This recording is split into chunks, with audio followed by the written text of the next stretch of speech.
takes a fourth. Paul Luttrell, 2 shots. Yeah, they're in a penalty situation. Instead of 1-1, it's 2 shots.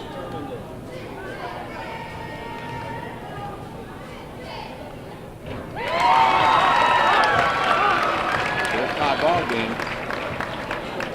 Of course, Blue's going to get the last shot. Yeah, they've got 9.8 seconds to. That's plenty of time to get a good shot off.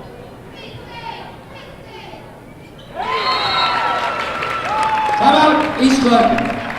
All right, this is Rick Phillips with GTVR, and we've got a celebrity here from our Columbus affiliate, riding the wave with Dave. This is Dave. Dave, say a little bit. Yeah, hey, anybody that's tuning in from the Facebook post tonight, looks like it's going to be a hell of a good ball game. This reserve game's been a hell of a game. 43-42 with 9.8 seconds to go. Visitors got one last shot to pull this thing out, Rick. It's been a lot of fun. East Clinton's got 43 points, and Adena, which is the guest team, 42. They're going to have probably the last shot with that 9.8 seconds. I'll tell you what, it's been a lot of fun to watch this ball game tonight. There's a lot of young talent out here, isn't there?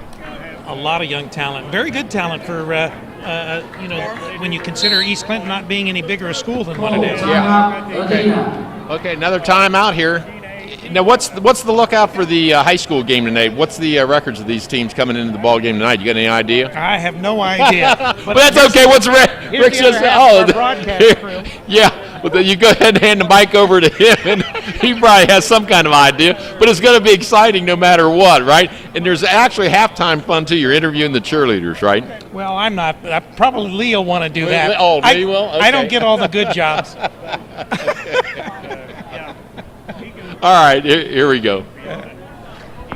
Anyway, we've got, I guess you could say, bonus coverage of the junior varsity team here, and now, that doesn't look like it's showing live pictures. Is that just because they're standing still? No, that actually, here's the live picture here, Dave. Okay. Yeah. Okay, yeah. So anyway, they're going to be breaking from the timeout with 9.8 seconds. And Adena is going to they're going to go full court in 9.8 seconds, which is plenty of time, Dave, right? Yeah, here they go. Adena's looking for that last shot. Driving in and makes the and it's been recovered by East Clinton, and the foul is on Adena. Well, he had a hell of a good look, too. He just took it right to the hole. He just missed the bank. Yep. Running bank shot. Is third. Well, that may seal the deal, Rick. They get 2 free throws, and there's only 1.9 seconds to go. Yeah, I think it's going to be just they'd have to turn around and shoot it, Dave. Yeah. Ball control, 2 throws. And stay tuned because we've got the actual varsity game tonight.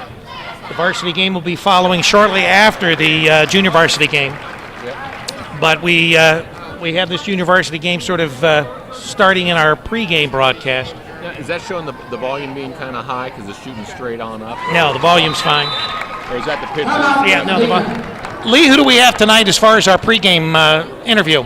Our pregame interview, we will have Coach Scott Strieber from East Clinton on with us, and he will also likely be on tomorrow evening at the East Clinton Sports Show at Charlie's Place, along with Steve Gerber and 3 of the co-captains on the Lady Astros basketball team. Now, Lee, I know the question that really everybody cares about. The most important thing is who is going to take the Astro Burger Challenge and pit their skills against your skills. Now, you are defending the losing person from the last show. I'm what they call in the loser's bracket, and Mr. Yankee will not be there tomorrow night, so I have to find somebody else to challenge. It might even be Steve Sadini, who will be co-host tomorrow night, so as long as it's not Jim Marsh or somebody like that, we might be all right.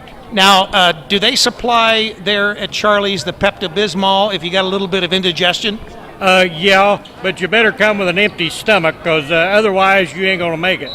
Well, Jeremy, you were the one that won last week, and of course you don't have to, by winning, you don't have to defend your title. Now, how did you manage to do this? How did you manage to win?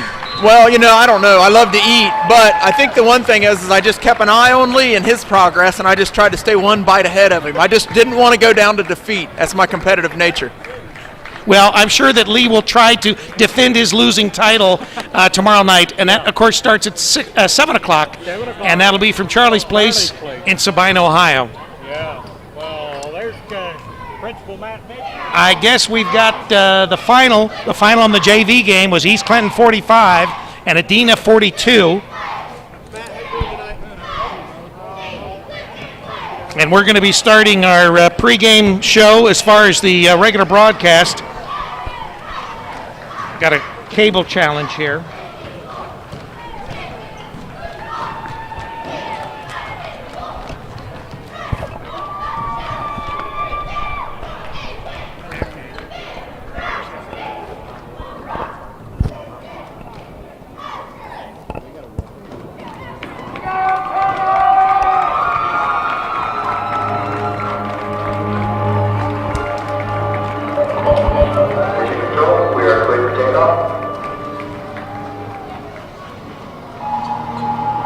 Roger that. Are the Astros prepared for takeoff? That's affirmative, mission control.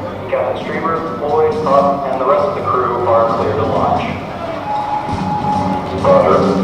Beginning countdown at 10, 9, 8, 7, 6, 5, 4, 3, 2, 1.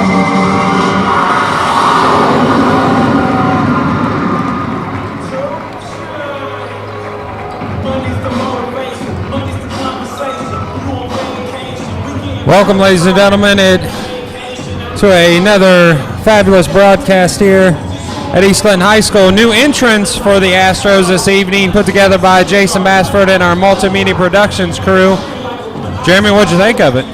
Quite an entrance. I haven't seen anything like that since I was fortunate enough to go to the United Center in 1997 and watch Michael Jordan come out onto the floor. And I guess this has to rate second to that because I've yet to see anything as exciting as that in my life. The chance to see Jordan come out, how the Bulls used to do that. And it was a little Bull-esque then? Yes, okay. Yes, it was. But no, that was quite impressive. And like I said, I've done a lot of high school basketball games through my years of officiating, and that definitely has to be the best intro. That was neat. Coming out. Yeah, it was cool. That was neat. Very now, good. Let's talk a little bit about the teams. What do you think we got on tap for tonight? I'm going to go out on a limb, having not seen Adena, but hearing a lot of the scouting report and knowing some of the common opponents. I see an evenly matched group here. I see, both teams, nothing extraordinary in height. As far as win and loss, there's a little bit of difference there, but it looks like it's going to be a tough game to the very end. Yeah, I don't know a whole lot about Adena. I'm trying to learn as I got here this evening. I take a look at their roster, and their roster looks on paper. You always hear that cliche, games. On paper they look evenly matched. Games aren't played on paper, of course, but both teams size-wise look about the same. They both have two seniors on their roster. East Clinton 6-7 overall with a 1-6 SCOL record, so they've had a lot of success out of the conference. Which that's what this is, a non-league game matching up against Adena, an SVC opponent. It could be a very good game tonight. It's a chance for East Clinton to get back in that win column, even their record overall for the season, and hopefully help them pick up some more league wins as they move forward. Now, going into tonight's game, like you said, 7-7 looks a whole lot better than 6-7. Having talked to Coach Strieber numerous times through the year already, what is a realistic finish that he's looking for the Astros to do and then head into the tournament? Well, I think, just be competitive, and which they are doing. They're winning games, they're losing games. Most of the games that they're losing are not by a lot. They've been competitive in most games. Just coming off last week's loss at Washington Courthouse, they lost by 17. It was a 2-point game at halftime, 30-28, and that's the best team in the SCOL on the road. So they can compete with anyone that they've played to this point.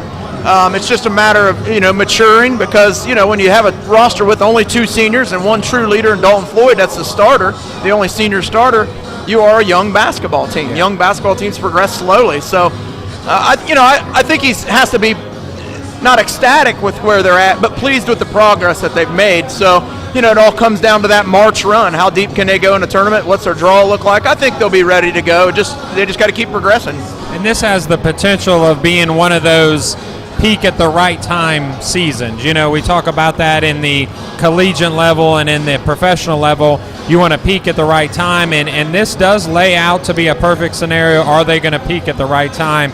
You know, SCOL, whether people know the league very well, especially those listening and watching the broadcast in other areas of the country, we've even had people watching across the world. We've had people log in from India and other places like that, but this league is a tough league. It's not. It doesn't have a lot of huge names. You know, Wilmington and Chillicothe and Clinton Massie have a little bit of a name for their football prowess, but there's not a lot of huge names, and there's not a lot of huge schools, but it's a tough league. If you come out of this league with at this point we have a 1-6 SCOL record, if we can, you know, try to get that a little more even back up, maybe come out of the league with a 3-7 or maybe a 4-8 or a 4-6, you know, does that give us a better opportunity to go into that run into the postseason? I believe it does, because if you take up those opponents and you spread them over an entire, let's say, Southwest Division or regional championship, you're not going to see a lot of those type teams until you get a little bit deeper into the second and third round. No, I agree with you, Matt. You know, the SCOL has definitely had history. You know, Greenfield is a school that through the 80s and 90s and early 2000s was just phenomenal. You know, you talk about Dante Jackson, and they've been to the state semifinals. Chillicothe, which is a new SCOL team, just 4 or 5 years ago was state champions in Division II, have sent guys into the D1 ranks. You know, Hillsborough always has athletes. Clinton Massey's very good athletically across the board. So there are, you know, very tough opponents in this league when it comes to the hardwood in basketball. So I think East Clinton being the smaller school and still competing come tournament time, if that draw is good, this is a team that can, you know, maybe press for a district championship, you know, certainly win sectionals and get the district, win 2 or 3 or 4 games. It would be quite a run for this young basketball team if they're able to do that. But I like you said, I think it all starts tonight. It's that progression carrying forward as we get towards the second half of the season. And let's talk with some of our viewers, and I'll be honest, although having played basketball and coaching basketball not at the high school level, can you explain, because you have a lot of experience in refereeing, what the whole process is once they're into that Southwest draw? I had a parent ask me the other day, are we able to actually go over to the Southeast draw? Do you have to play in that region that your league is located in or your school's located in? And then how are the draws kind of decided? How are rankings decided? And then, you know, in what order are people drawn? Do you know any of that information to help our viewers understand what could happen to the Astros in the postseason? Well, it is predetermined at the beginning of the year by the Ohio High School Athletic Association what sectional you'll be in, or, you know, region, you know, whether it be football, basketball, baseball, any of those things are predetermined.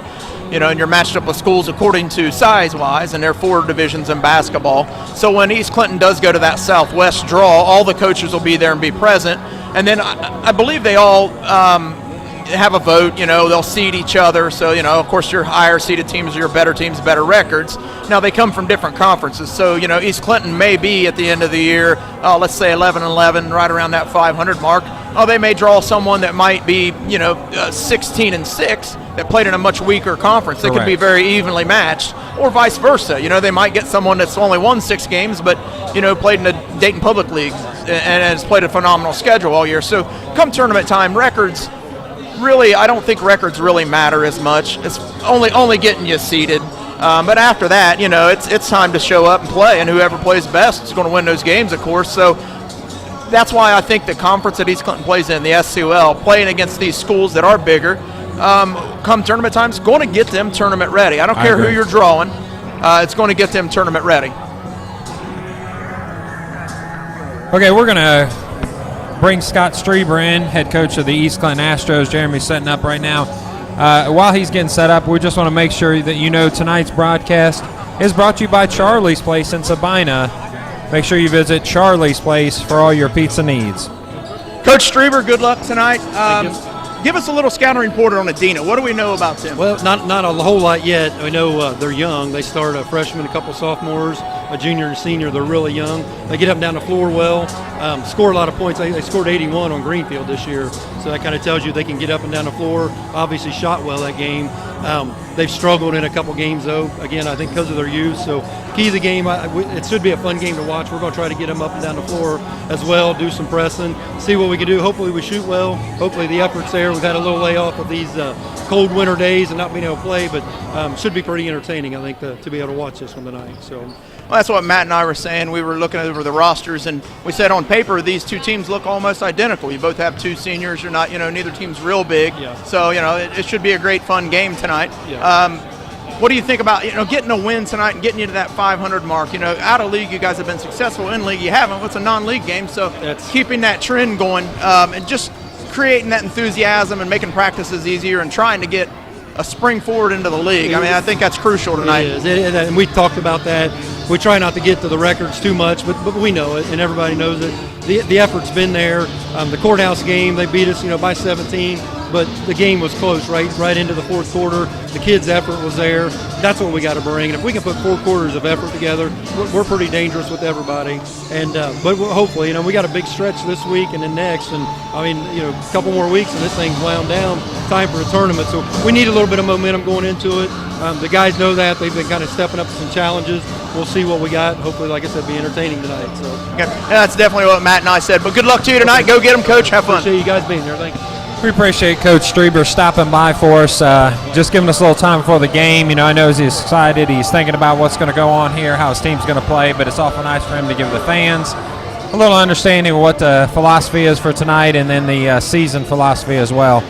Astros are warming up. Adena has already exited the court, getting ready to come back out at the probably 4 or 5 minute mark. Astros tonight, it's a weekday. Sometimes you get a little bit of a different team in the weekday compared to the weekend. Crowd's not bad, especially for a team that's quite a bit of ways from here. From what I'm understanding, Chillicothe is even closer than what Adena is or thereabouts. From what I understand, Adena is a little north of there. But, we got a decent crowd here tonight. It is a weekday. We've had a lot of hecticness with the snow. I'm just a little concerned of the Astros coming out flat. Well, and Scott had said that as well. Coach Strieber did. He thought that layoff, you never know how your kids are going to react. And the same could be true for Adena. I don't know I'm sure they've missed school just like we have. Everybody has. But you never know how these 16, 17-year-old young men are going to react by not being able to get in the gym and have regular practice and stay on that regular schedule. But he said, they're getting ready to face the next couple weeks some really tough league opponents and wind this thing down. And it's important just to stay on top of it and keep that momentum going as tournament time comes around. Well, as Adena enters the court again, the Astros are going to exit actually and take a minute to finish up their game plan, talk about what the expectations are in the game. I'm sure Coach Strieber is going to give them one last little speech here before we come out. Looks like we're also going to be having the cheerleaders greet the Adena fans as well. But this evening, what I'm looking for personally is it's got to be a fast start. And I know a lot of people say that, but I think just like it was at Washington Courthouse, for those that weren't at Washington Courthouse, didn't get to see that game, the fact is they came out, they started playing with Washington Courthouse right from the beginning, went 11-2 before the lights came on for Washington Courthouse. If they start out like that, to me, like any other team, they just get buy-in immediately. Not only the players, but I think the coaches turn it up just a little bit. They're a little more intense. They're just feeling it right from the beginning. The concern is for them to come out as they did a couple times earlier in the season. If they miss their first couple shots, I know McLean is a good example. I was at that game, and having missed their first couple shots, it just seems like they went in a shell for about that first quarter. So we need them to come out. We need to come out strong and quick. Yeah, Coach Strieber said the same thing, Matt. If they could just put together a full 4 quarters of that intensity. He said they have intensity at various times during games, but they just can't seem to keep it together as a unit for 4 quarters. And he feels if they can get to that point, they can be a dangerous team come March. And that's something you and I have mentioned numerous times, and I know that was a big point for you the last time, is not only putting together a game, but playing for 4 quarters as a team. We have some success individually sometimes, but can we get those 4 quarters together as a complete, cohesive unit? If we do that, as you said, not only this team, but in the tournament time, we should be looking pretty strong. As the viewers can see, our Adena cheerleaders are greeting us here. We'll let them take over the camera for just a moment.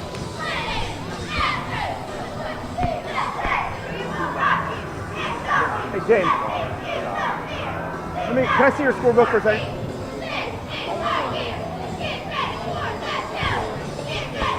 Okay. I thought.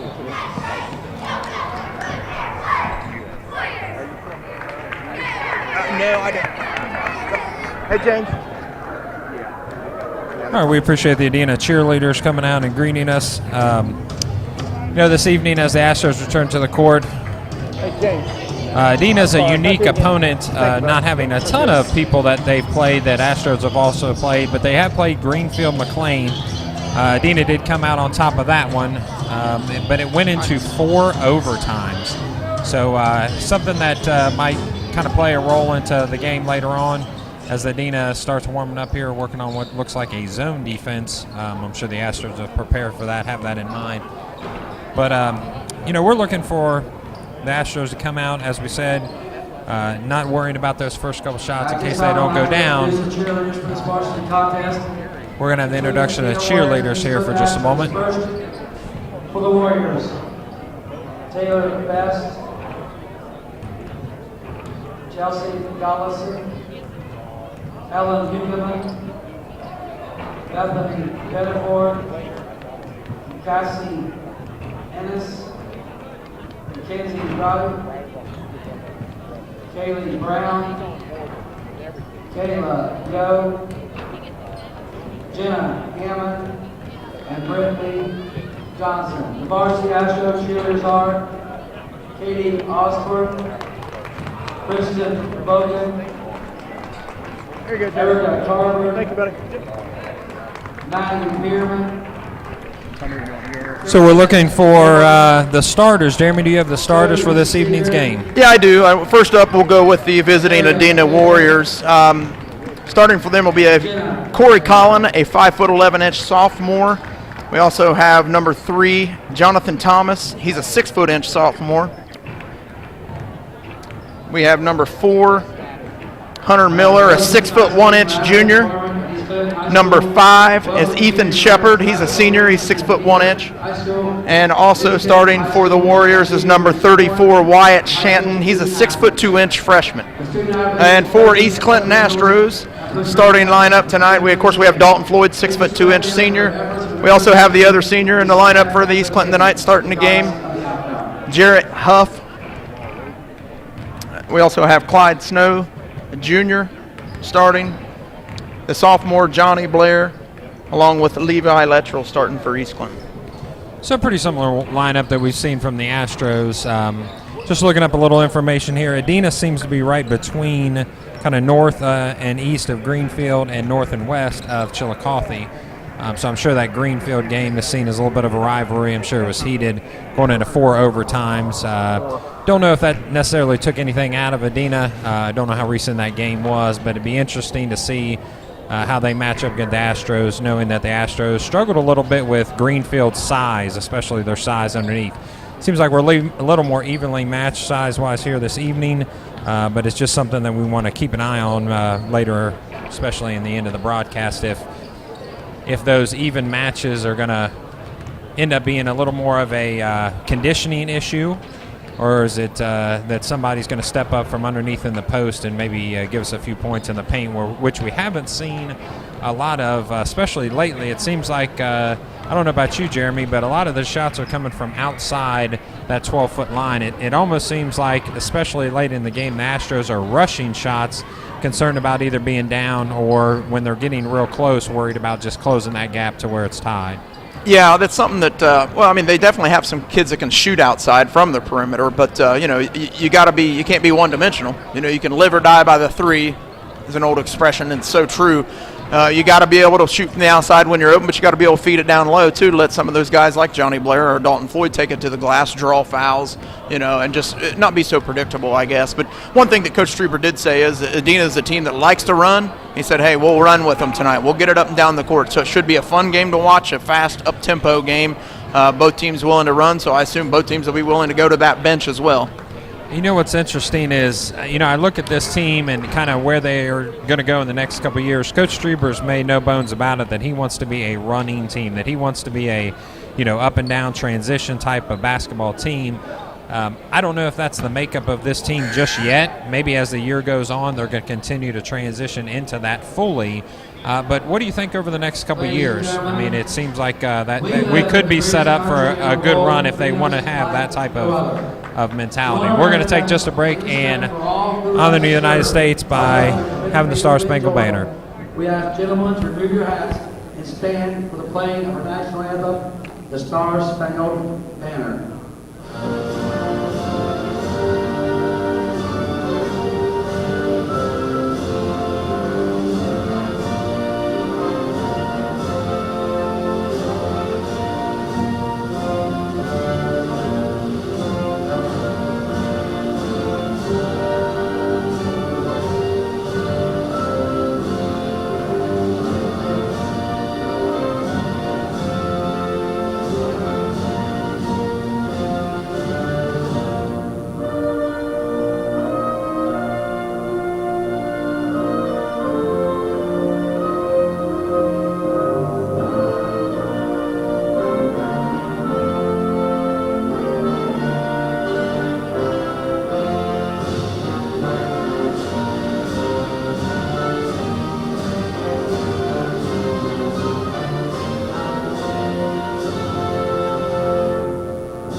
As we stated, we're starting to lose a little bit of height with Dalton Floyd going into next year, and Levi Luttrell. So next year, if we're going to be a running team, it seems like the makeup would be even more conducive to the lineup that we're going to have next year. This might almost be a trial year to try transition basketball and see what we need to change about it.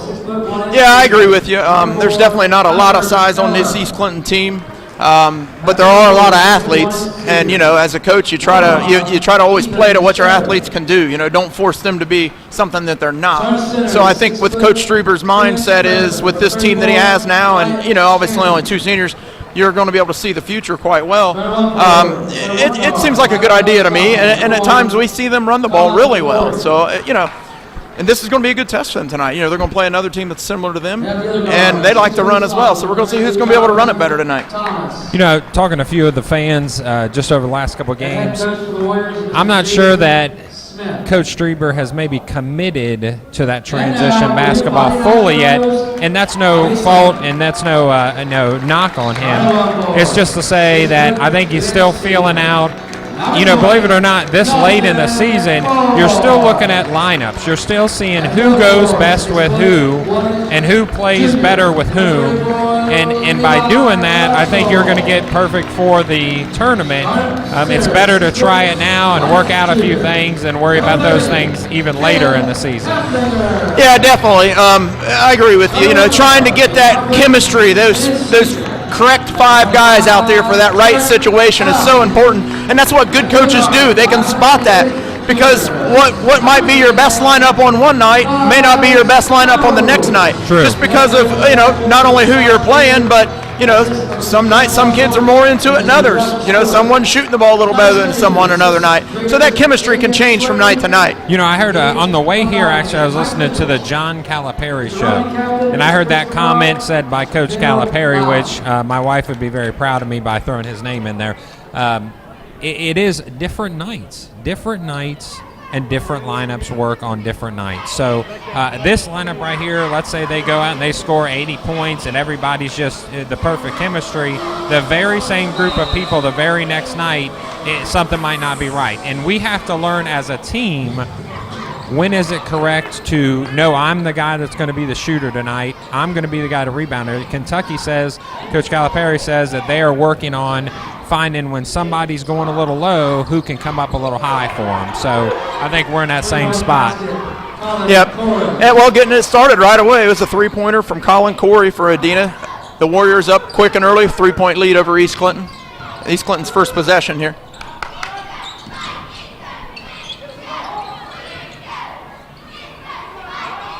Jared Huff puts the ball up on the rebound. Dalton Floyd tips it back to himself, working up, but he's going to be called for being out of bounds, which is a turnover for the Astros. Like you said, coming right off the gate there, three-pointer by, looked like number 3. Number 1. Number 1? Colin Corey, yep. Colin Corey. The 5'11" sophomore getting things started for us this evening. And Matt, as you said earlier, your wife would be happy to throw out Coach Calipari's name.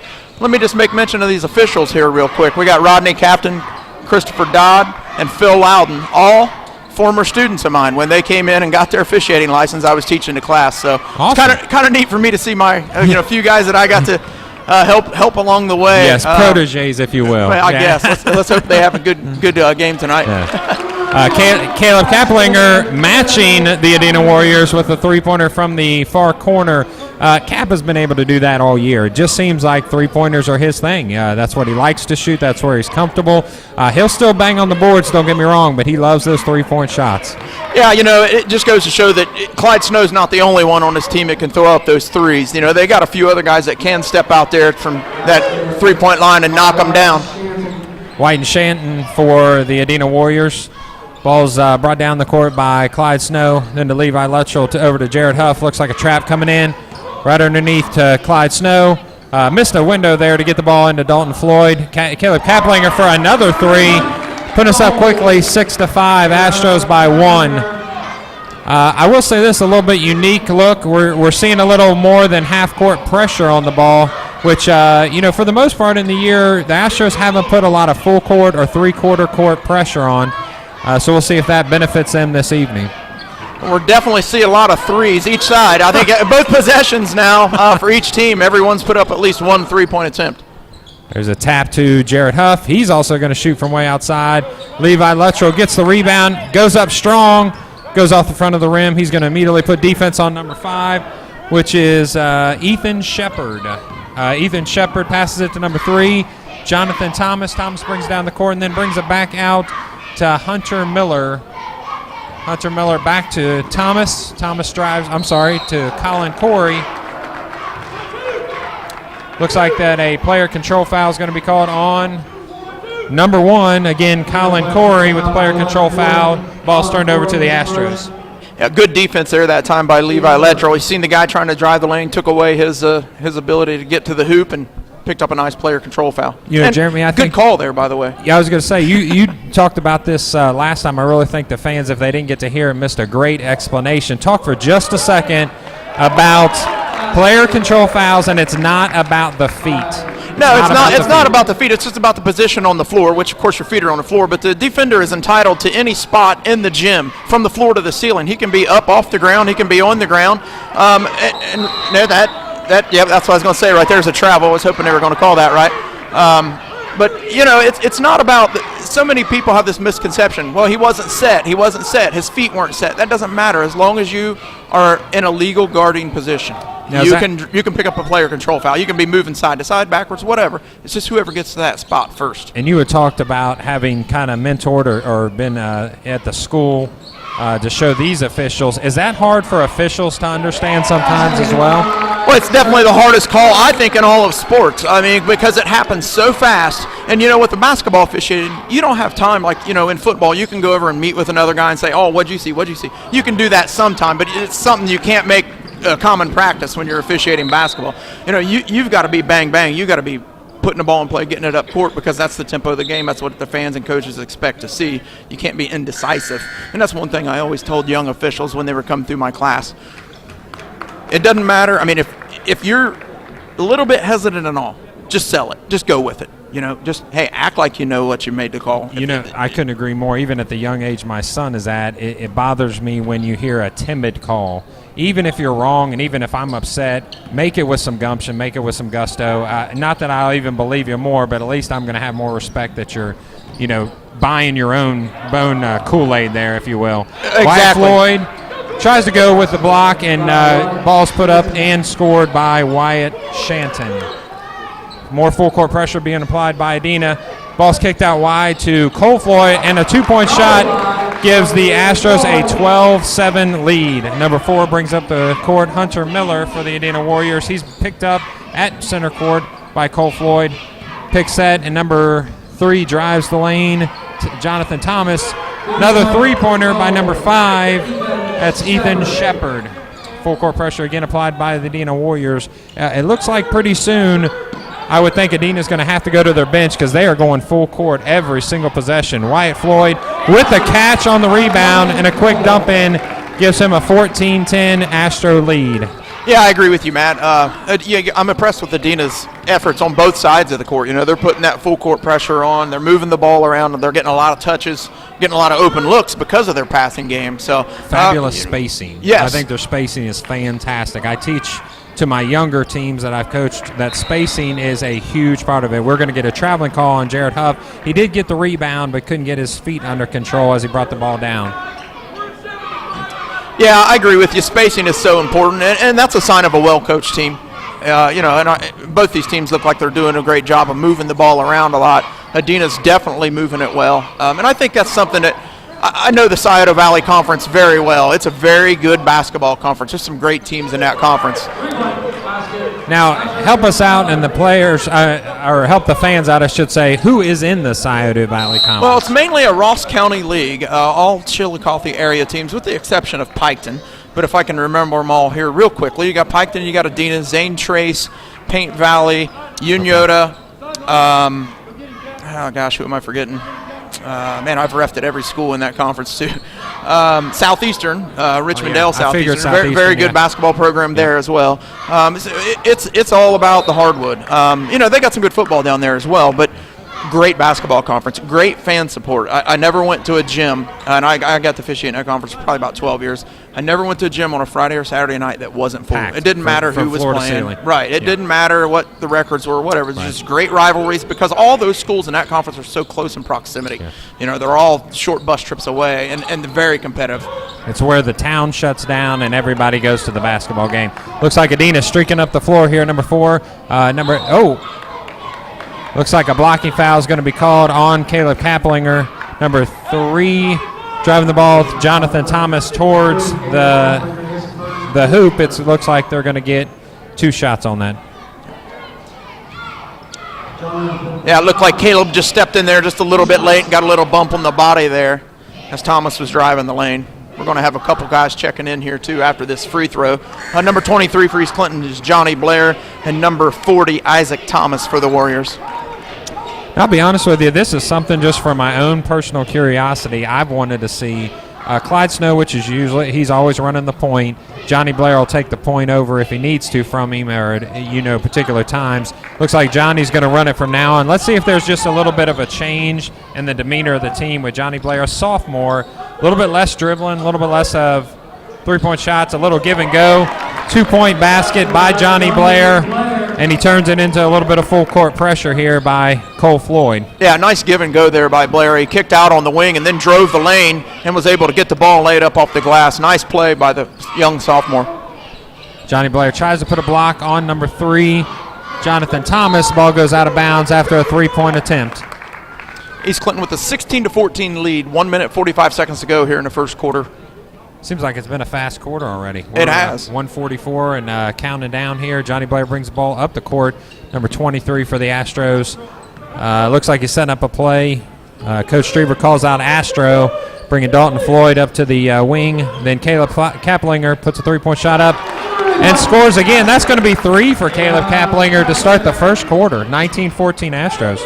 Yeah, that was a nice setup there. I thought he might have rushed a little bit, but he was able to get his feet set underneath him and take a nice shot. He's got a very nice, sweet, soft shot. When he arches that ball, it just seems like it's floating in air, but he's knocked down 3 of them so far here in this first quarter, so well on his way to having a big night. I couldn't agree more with the soft shot. I couldn't agree more with that he looked like he rushed that one a little bit, but it still went down for him. Dalton Floyd goes for the 2-point. But ball's kicked back out to number 1. Colin Corey. Dalton Floyd gets position. It looks like it's going to be an overtop foul. Number 40, Isaac Thomas for the Adena Warriors. Yeah, it looked like when Corey got that ball there, someone missed an assignment. Someone left him wide open. And, fortunately for East Clinton, the ball didn't fall through the hoop. But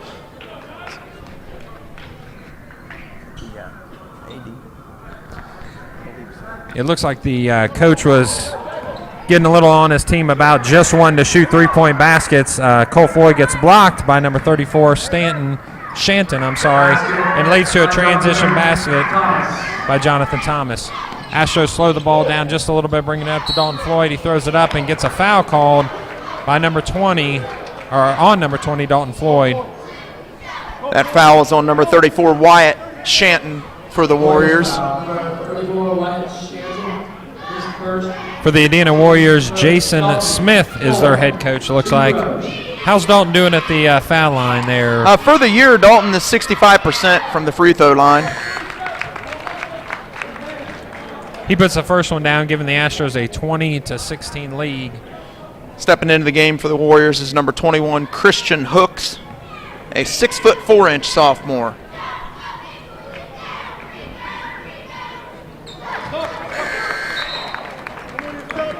Checking back into the game for the Astros, coming in for Caleb Kaplinger is Levi Lettrell.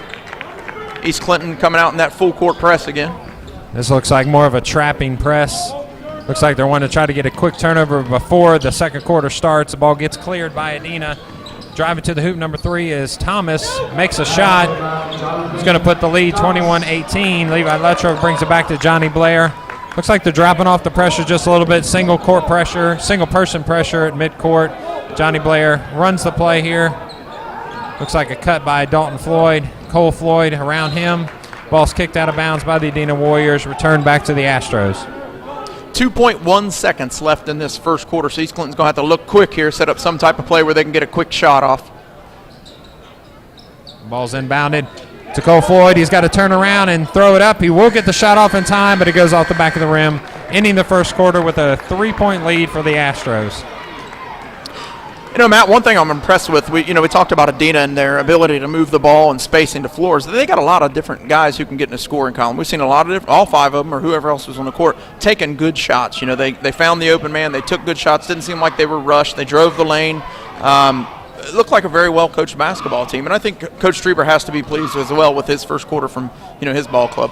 Yeah, fundamentally, I think Adena is along the lines of like a Chillicothe or a Washington Courthouse. Seems fundamentally they're really sound, getting the ball out around the wings and then pounding it back in when necessary when they have the opportunity. What concerns me a little bit is how is Coach Strieber going to react to those 3-point buckets? Whenever a team puts 2 or 3 quick ones on you, especially in the first quarter, you start to question your defense. You start to possibly change your philosophy. Will he switch to a 2-3? Will he stay with more of a man look, maybe a matchup zone?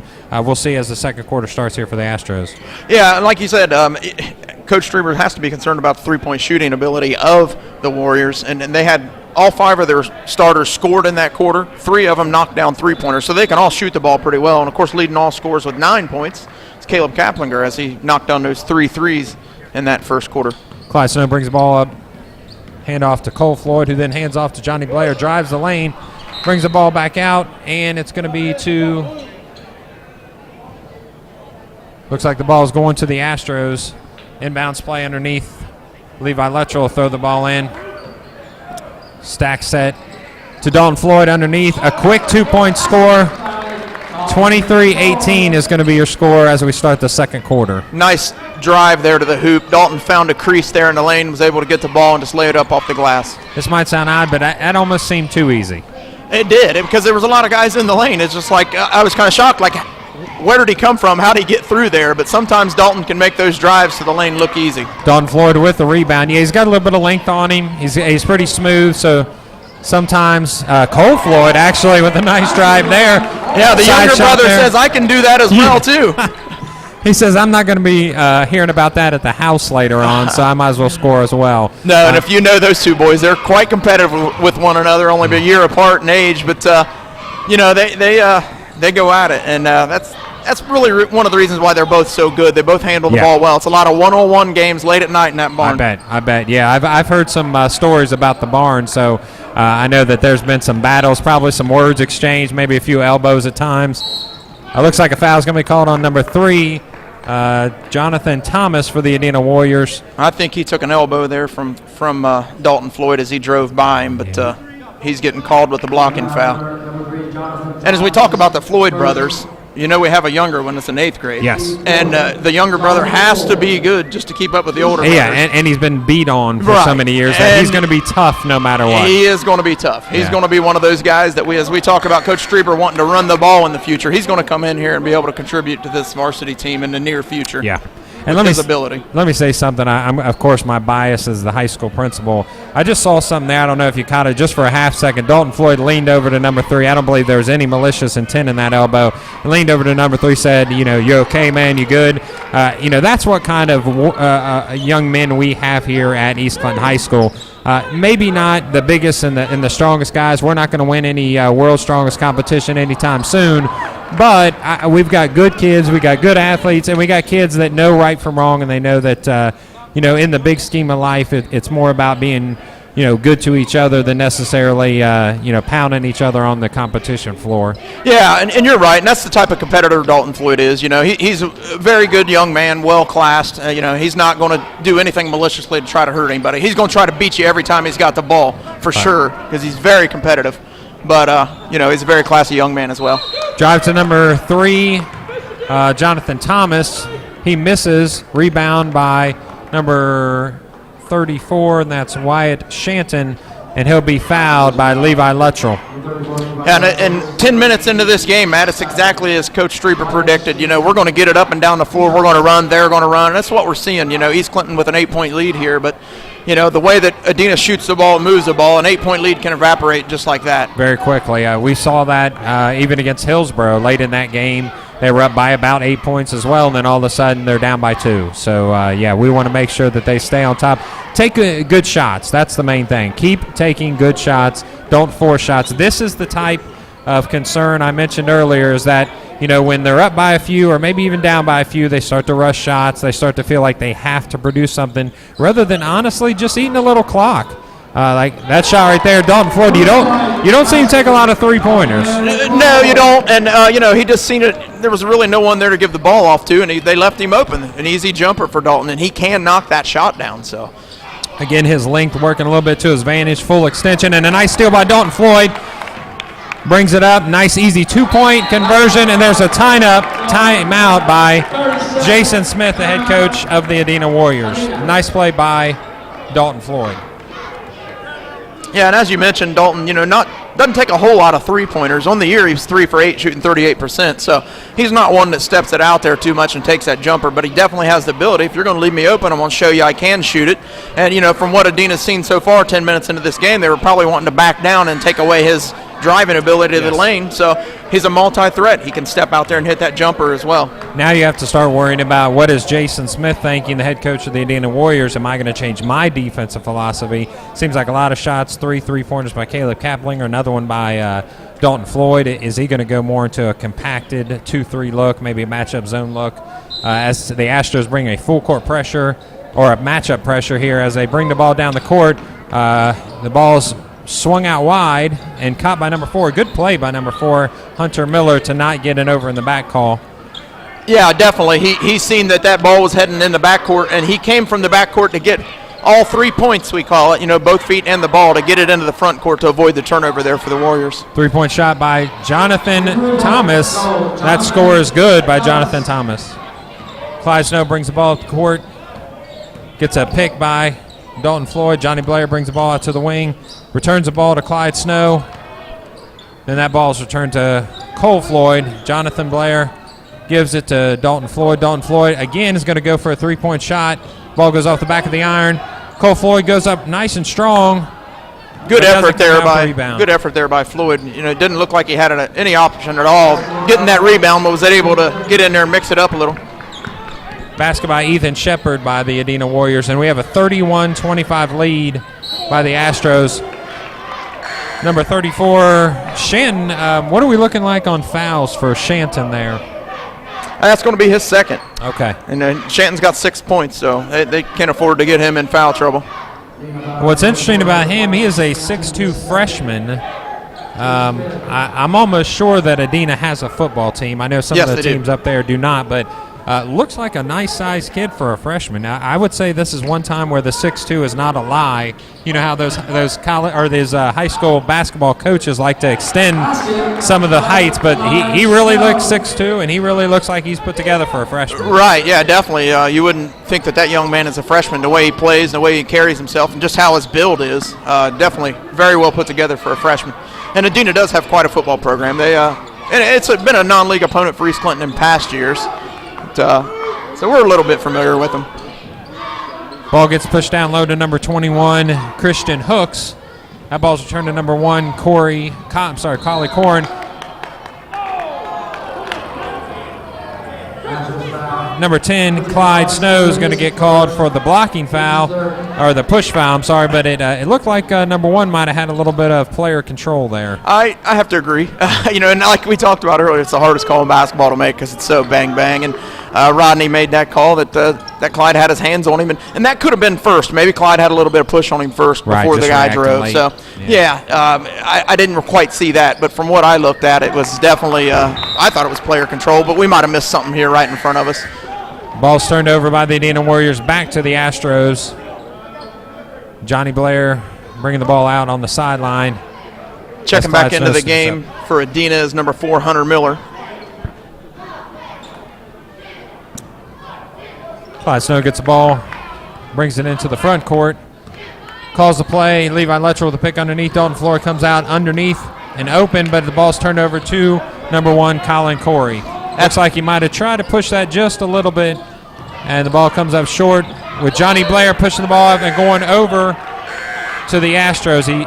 He hit the ball off of an Adena Warrior as he went out of bounds and got the ball turned back over to the Astros. Checking into the game for the Astros, Jarrett Huff and Caleb Kaplinger. Yeah, I agree with you, Clyde. It may have forced that a little bit, and probably a bounce pass would have been a better option on that play because he definitely had Dalton down there on the baseline open. 33-25 is our score right now. Yep. Got to agree with that one. Number 30, it looks like he's going to be called. Now, would that be called a moving pick, or was that just simply a push foul? A push foul, okay. Illegal screen, moving pick. Whatever. I mean, he did not. That's where you have to. I don't want to say get set, but you got to beat that defender to that spot. If you're going to put a screen on him, you got to be there first, and he didn't. He put a shoulder into him, almost like to block him in football. Yeah. You can't do that in basketball. Yeah. Caleb might have a little experience with that shoulder blocking in football. So definitely he let his football mind take over for just a minute. Ball's brought out wide to number 40, then number 4, wide open underneath number 5. Misses the easy jumper.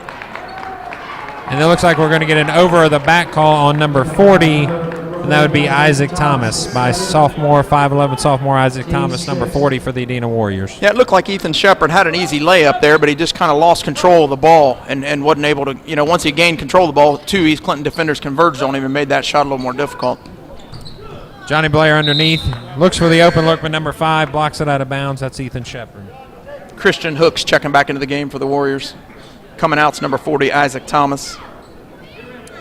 You just see the Adena Warriors as almost 4 or 5 carbon copies of themselves. They're all about the same height, very similar athletic ability. Maybe one guy's got a little size compared to the other, but they look like they're 4 or 5 brothers on the court. It's almost uncanny. Yeah, it is. You're right. It's like there's a whole bunch of brothers, like you said, out there. That foul there was Hunter Miller for the Warriors, sending Dalton Floyd to the line. But everyone on Adena's roster looks like they're about 5'10" to 6'2"ish. Yep. They're all athletic. They can all handle the ball. They can all shoot. It's a pretty good basketball team here. I'm impressed with their abilities, and East Clinton's playing equally as well tonight. Reminds me of my coaching days in football. We played Hamilton-Baden. I promise you they had 6 wide receivers, every one of them 6'2", 6'3", long arms that could jump out of the stadium. It's like they brought them off the bench just to tease you a little bit. Yeah, tough to defend, right? Yeah, well, they made the same guy and copied him 5 more times. Right. But number 1 drives a hoop, and that's a nice play by Colin Corey. I'll tell you something, they all can handle the ball, and they are all quick on that first step. Yep. Blocking foul called on number 1, Colin Corey.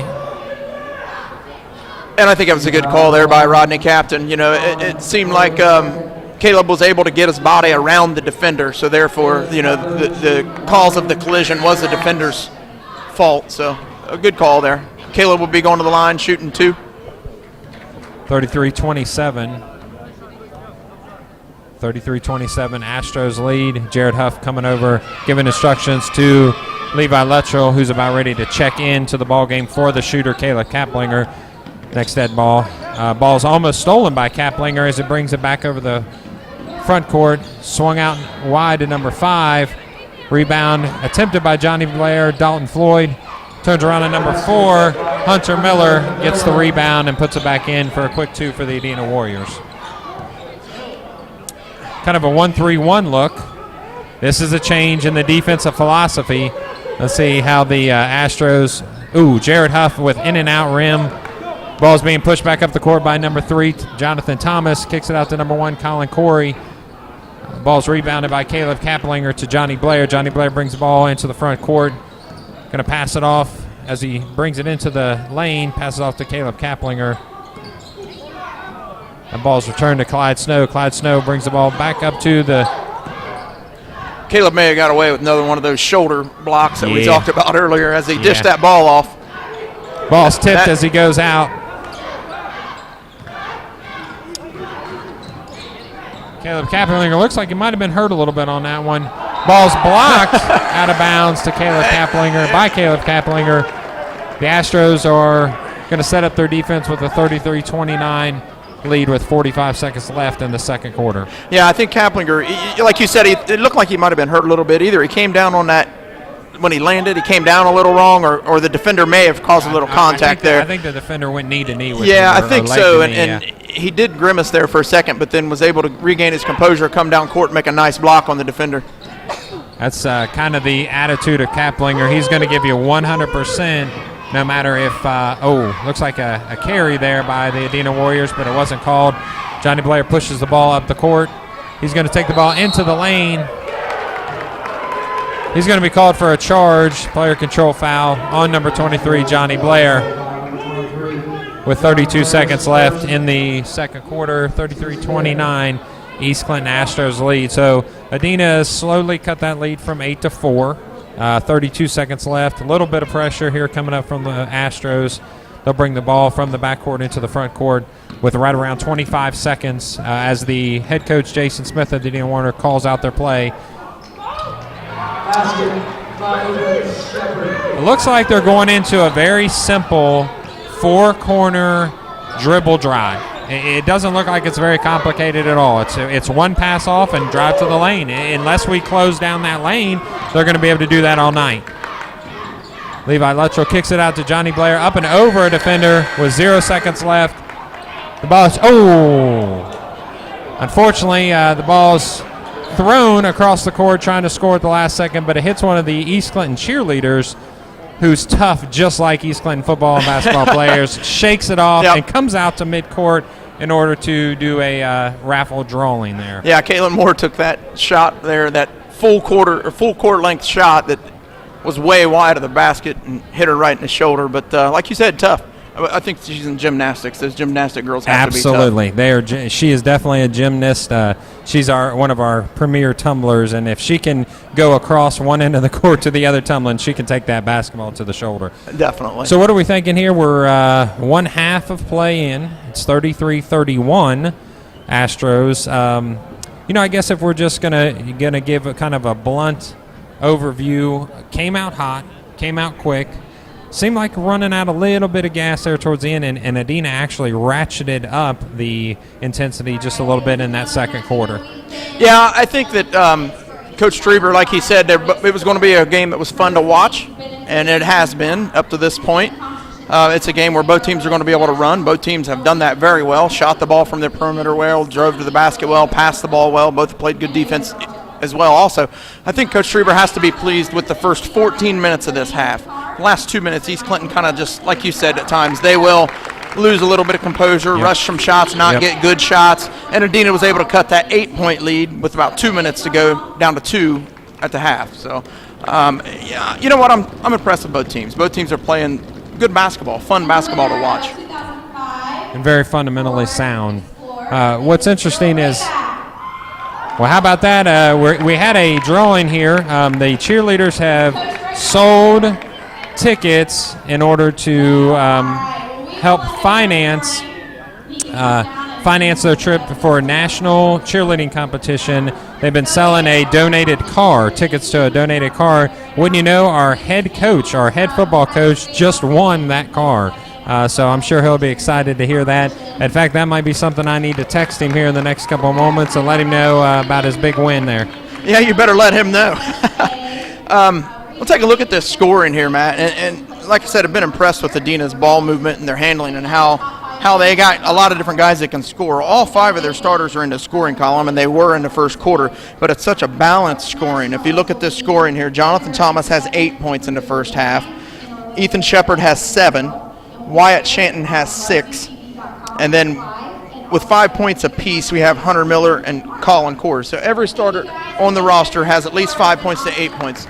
So if they're 31 points, very balanced. All of them handle the ball well. All of them drive to the hoop well. All of them shoot the ball well. So, I'm impressed with this basketball team from Adena. Like I said, you took one guy, you copied him over 5 times, and you have the Adena basketball team. What's interesting is that we just had our cheerleaders who were speaking in a little bit about their trip coming up to Florida. I think it looks like that.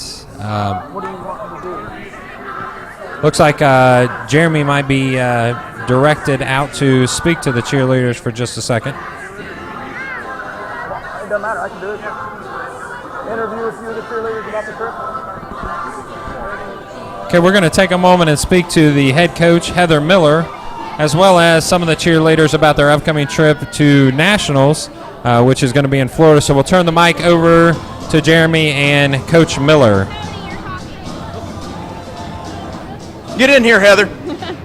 Tell us about this trip that you guys are getting ready to take here in a week or so. We are going to Orlando, Florida, to the Disney World ESPN Wide World of Sports, where we will be competing at the National High School Cheerleading Championships. It is a huge opportunity. It's a great honor for our kids. Over 490 teams, 37 states will be represented, and we're the only team from Clinton County. We're the only team from the SCOL, and we're pretty much the only team from this side of the state of Ohio that will be attending this competition. So it's safe to say that we have one of the most elite cheerleading squads in all of Ohio. We're pretty close. We're pretty close. But I'm sure Tony here would love to talk a little bit more. He's one of our seniors. He's the only male cheerleader that I know of that East Clinton's ever had. I don't know. Have you ever seen a male cheerleader here? Not that I know. Not that you know. And I'm old and I've been around for a while. No, I don't believe so. You were old. Yes, you were. I was, for sure. But this is Tony. He's one of our seniors, and he's first time going to Disney, I do believe. Yep. So I'll let him talk a little bit more about Nationals. Tell us about this trip that's coming up and being a senior, what it means to you to qualify to go compete nationally. Oh, I'm really excited. I mean, we've been trying to do this for years, even before I was here. And just now for us to finally get it, we're all excited and we can't wait. Being a senior, it's tough, it's sad, but all I need to do is leave my mark, and so far, it's a lot of fun. Yeah, right. You've left a good mark. But like you said, being a senior and going out, what would it mean to you to bring back a national title? It'd be a great honor to do that for East Clinton and be able to say we're nationally ranked in the nation. What a thrill. Let me talk to Caitlin Moore. I got a question for you. Not necessarily relating to the Nationals, but we just seen you take a shot down there at the basketball at the end of the quarter. And we said, well, that girl has to be tough down there. I'm like, well, she's a gymnast. She's got to be tough, right? Yeah. And I know you wasn't even expecting it because I seen the look on your face. Yeah, I might be injured for this weekend. It hit me pretty hard.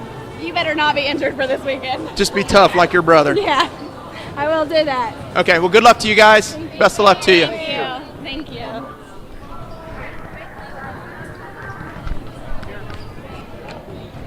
Appreciate that time that the cheerleaders gave us. We're also going to meet with the athletic director, Scott Hurt, from the Adena Warriors.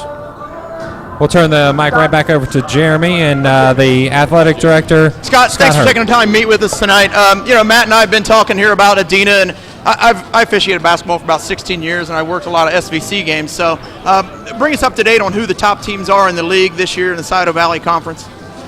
This year we have Zane Trace Uniota.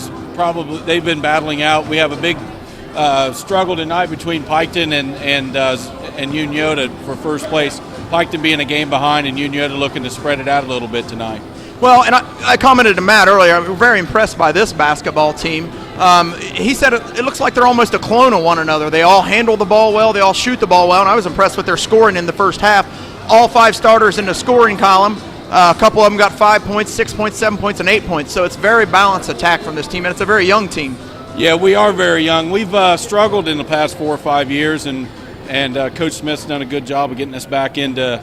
We won 5 ball games this year, and we won 4 last year, and that was as many as we won in the previous 3 or 4 combined. So we're looking for better things in the future.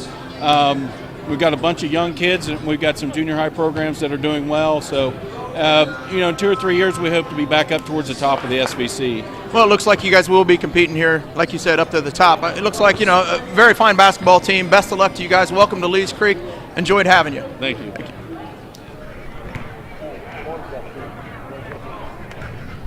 What's the record of East? They're 500 team, and these guys are below 500. They've won like 5 games. I was wondering that myself. Yeah. But he's put 6 and 7, 1 and 6. Well, it looks like both these teams. Ladies and gentlemen, as we welcome our team back up to the quarterfinal, attention for just 1 second to remind you of the game that we're going to have against the Clinton Massey Falcons. We're at halftime. East Clinton leads Adena 33-31. I'm Rick Phillips, and I'm with Lee Hendy, and of course our broadcast crew here. We welcome everyone. We want to remind you that we are sponsored by Charlie's Place in Sabine, Ohio. Give them a call, order a pizza. They are our sponsors, and they are bringing this game to you, as well as other sport events here on the East Clinton Channel. That competition cheerleading group we saw here being interviewed, they're also going to perform at halftime their full routine, so you can see there for those who won't be in Florida, which that's the one time I wish they did an administrator we're going to have with them. That would be nice. And then also we're going to have a staff pep band. So some of our staff members are going to be up with the band and have a nice activity there. So if you would support us on February 4th against Clinton Massey with our ring of red and our red out, we'll return the action back to our wonderful announcer. Thank you. All right, Jeremy Yankee back with you here on GTVR. As we get ready to go into the second half, I don't believe I did get an opportunity to give the scoring for the East Clinton Astros in the first half, but of course they have a 33-31 lead here at halftime over Adena as we get ready to start third quarter.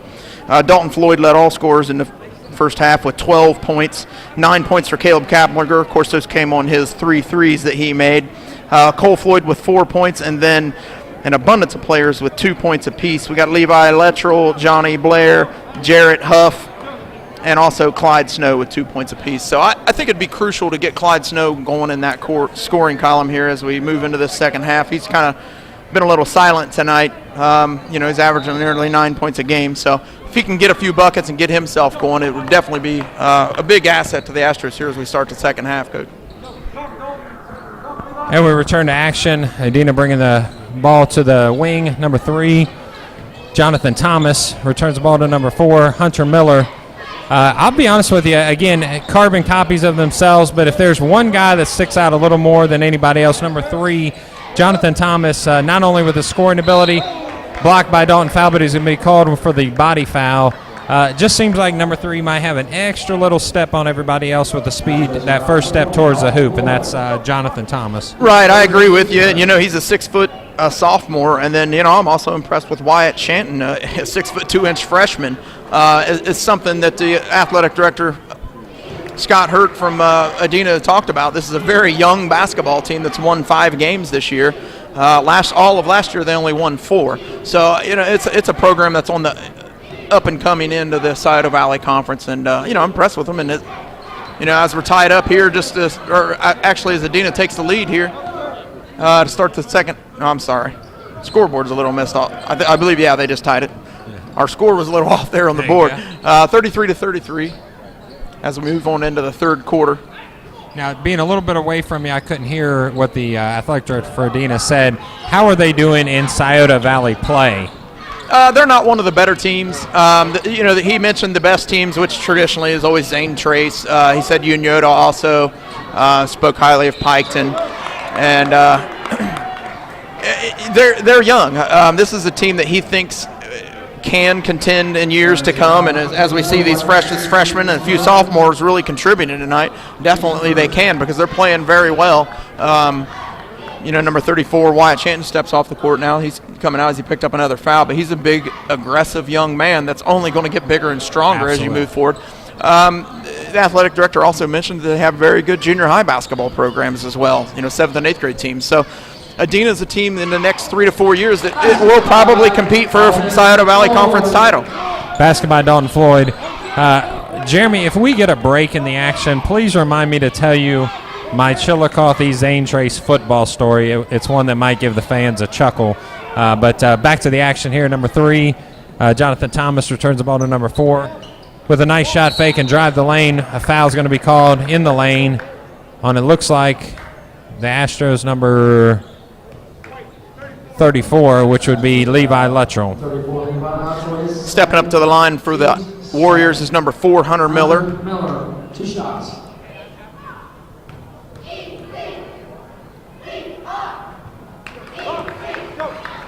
It's going to go 35-34. The lead taken from that tie by a nice shot by Dalton Floyd down here at our end. Uses the glass probably as well as anybody I've ever seen at the high school ranks, and I would say in Division I on down. Just knows angles real well. Knows when to bring the ball up and over and then off the backboard in order to score. He's going to drive the lane again, but he's going to be charged or called with the charge. Yeah, and I have to agree with that one from Rodney. And Rodney was in good position there as a center official, and Dalton just drove, and the defender had great position.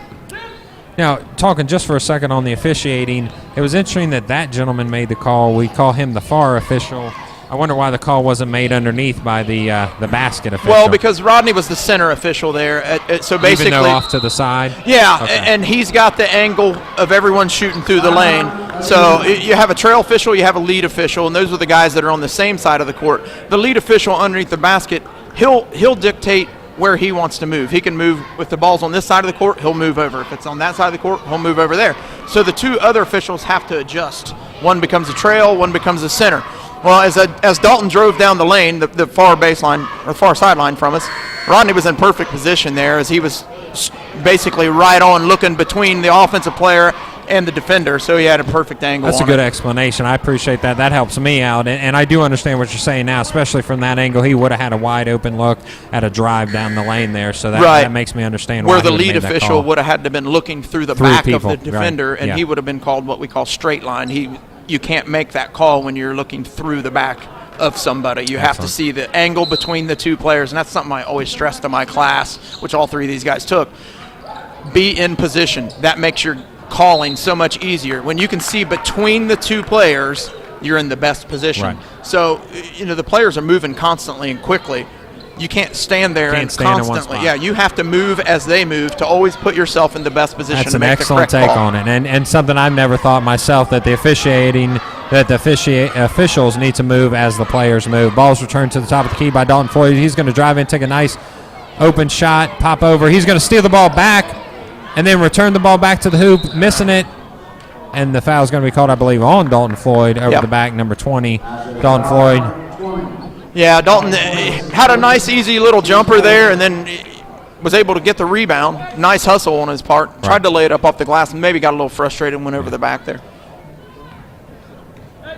And I believe, was that a 3rd foul on Dalton Floyd? Yeah, we've got him for 3 here. Our unofficial score has him for 3. Okay. Doing a wonderful job for us over there. I hope you're paying her in, I don't know, ice cream and cookies or something. Well, that's funny. Rick Phillips, our wonderful producer here, said, are you paying her? And I said, well, I pay her dearly every day. Yeah. Love and affection, I'm sure. That's true. Ball's turned over to the Astros. Clyde Snow brings the ball up the court as Scott Strieber, the head coach of the Astros, calls out the play. Astro returns it to Dalton Floyd. There's a cut underneath to Jared Huff. And then Levi Luttrell gets the ball, returns it to Jared Huff near the top of the key. Back to Johnny Blair, who's going to take a 1-dribble drive. A nice shot over top, which gives us a rebound by the Adena Warriors to number 3, Jonathan Thomas. Number 21 gets the ball at the top of the key. Christian Hooks turns the ball to number 5, Ethan Shepard. Ball tries to get laid in. Levi Luttrell stops and grabs the ball to Dalton Floyd. He swings it out wide. Dalton Floyd sees that the defense collapses into the lane, brings the ball back up to Johnny Blair. Johnny Blair looking to drive the lane. Quick turn and a pop. 2-point basket by Johnny Blair, bringing it to 37-34 Astros. Nice turn and hook shot that time by Blair, and he's another one that has a very nice shot on him. Just a sophomore, fine basketball player for this Astro team. Absolutely, and it's good to see him having success. Johnny's had a unique year, working through some things. Some things happened in his personal life, loss of a loved one there, and I know it's good to see him succeeding on the court. Nice shot there by number 1, Colin Corey.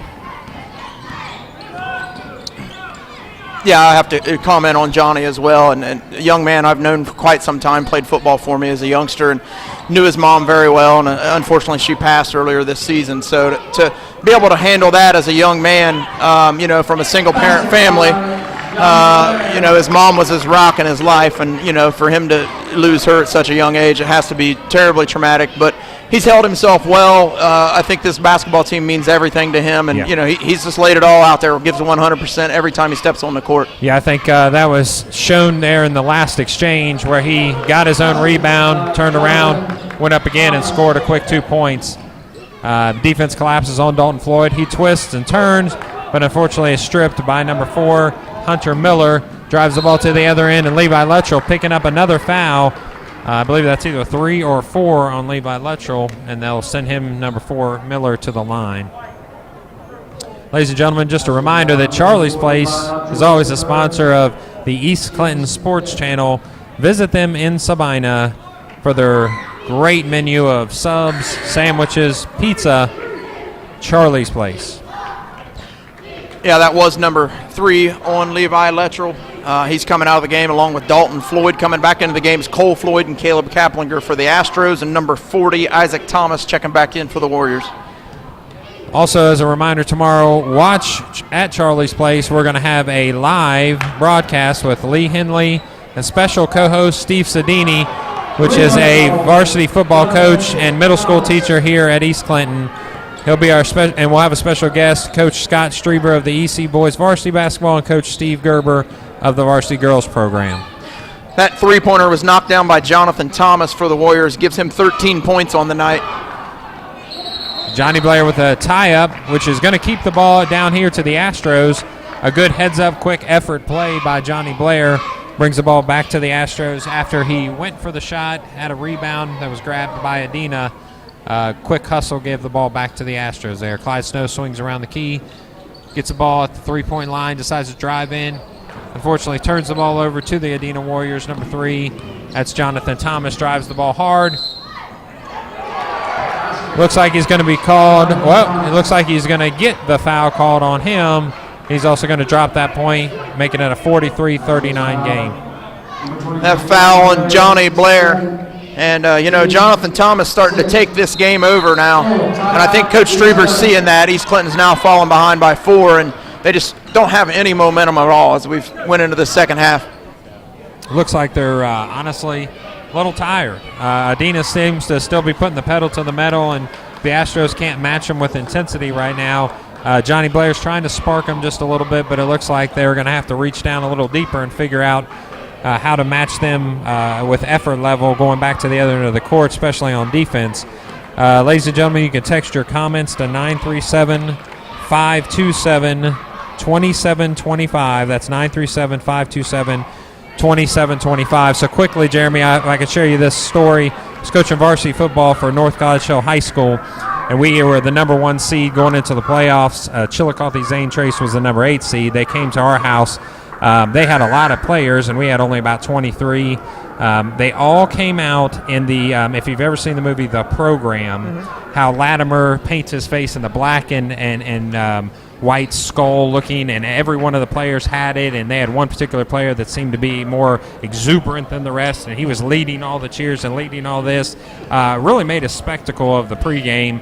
We kind of kept our composure, kept over to the side, ended up being 48-10. So, I mean, it was just one of those things where it was a whole lot of air, not a lot to back it up. I don't know. To this day, whenever I hear Chillicothe, Zane Tracy, I can't help but think of those players coming out in that black and white makeup and then it just not turning out well for them. What a basket by Thomas there. And that young man, that's one that you said that he kind of stuck out as maybe someone that could take over this game, and he certainly has here in the second half. Unfortunately, he picks up the blocking foul here on this end. Jared Huff with 2 shots as he goes to the lane. He was blocked by number 3, Jonathan Thomas. After that amazing shot, again, that fundamental basketball seemed to come into play here because Jared Huff, 2 shots. Because there was 2 or 3 passes there that weren't easy passes to make, but it covered the length of the floor in about 2 to 3 passes, and then a great up and under shot there by Thomas. Thomas now leading all scorers with 17 points. Ooh. So having a wonderful second half. Had 8 at halftime. He's got 9 here in the second half real quick. So he's been the whole difference. His 9 points here in the second half have helped this Adena team out to a 5-point lead now as Jared Huff hits the first free throw there.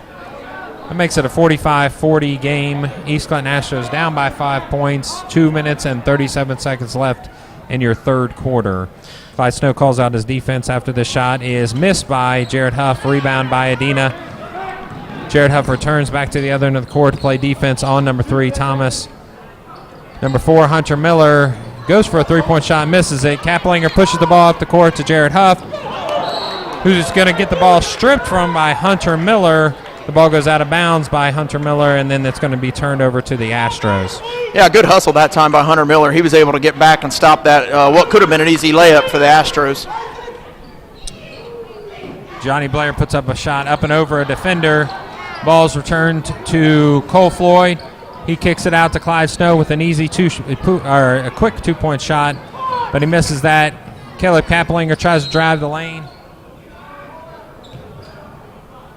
Call's going to be a foul on the floor on Caleb Kaplinger, number 2, Austin Preston by the Adena Warriors.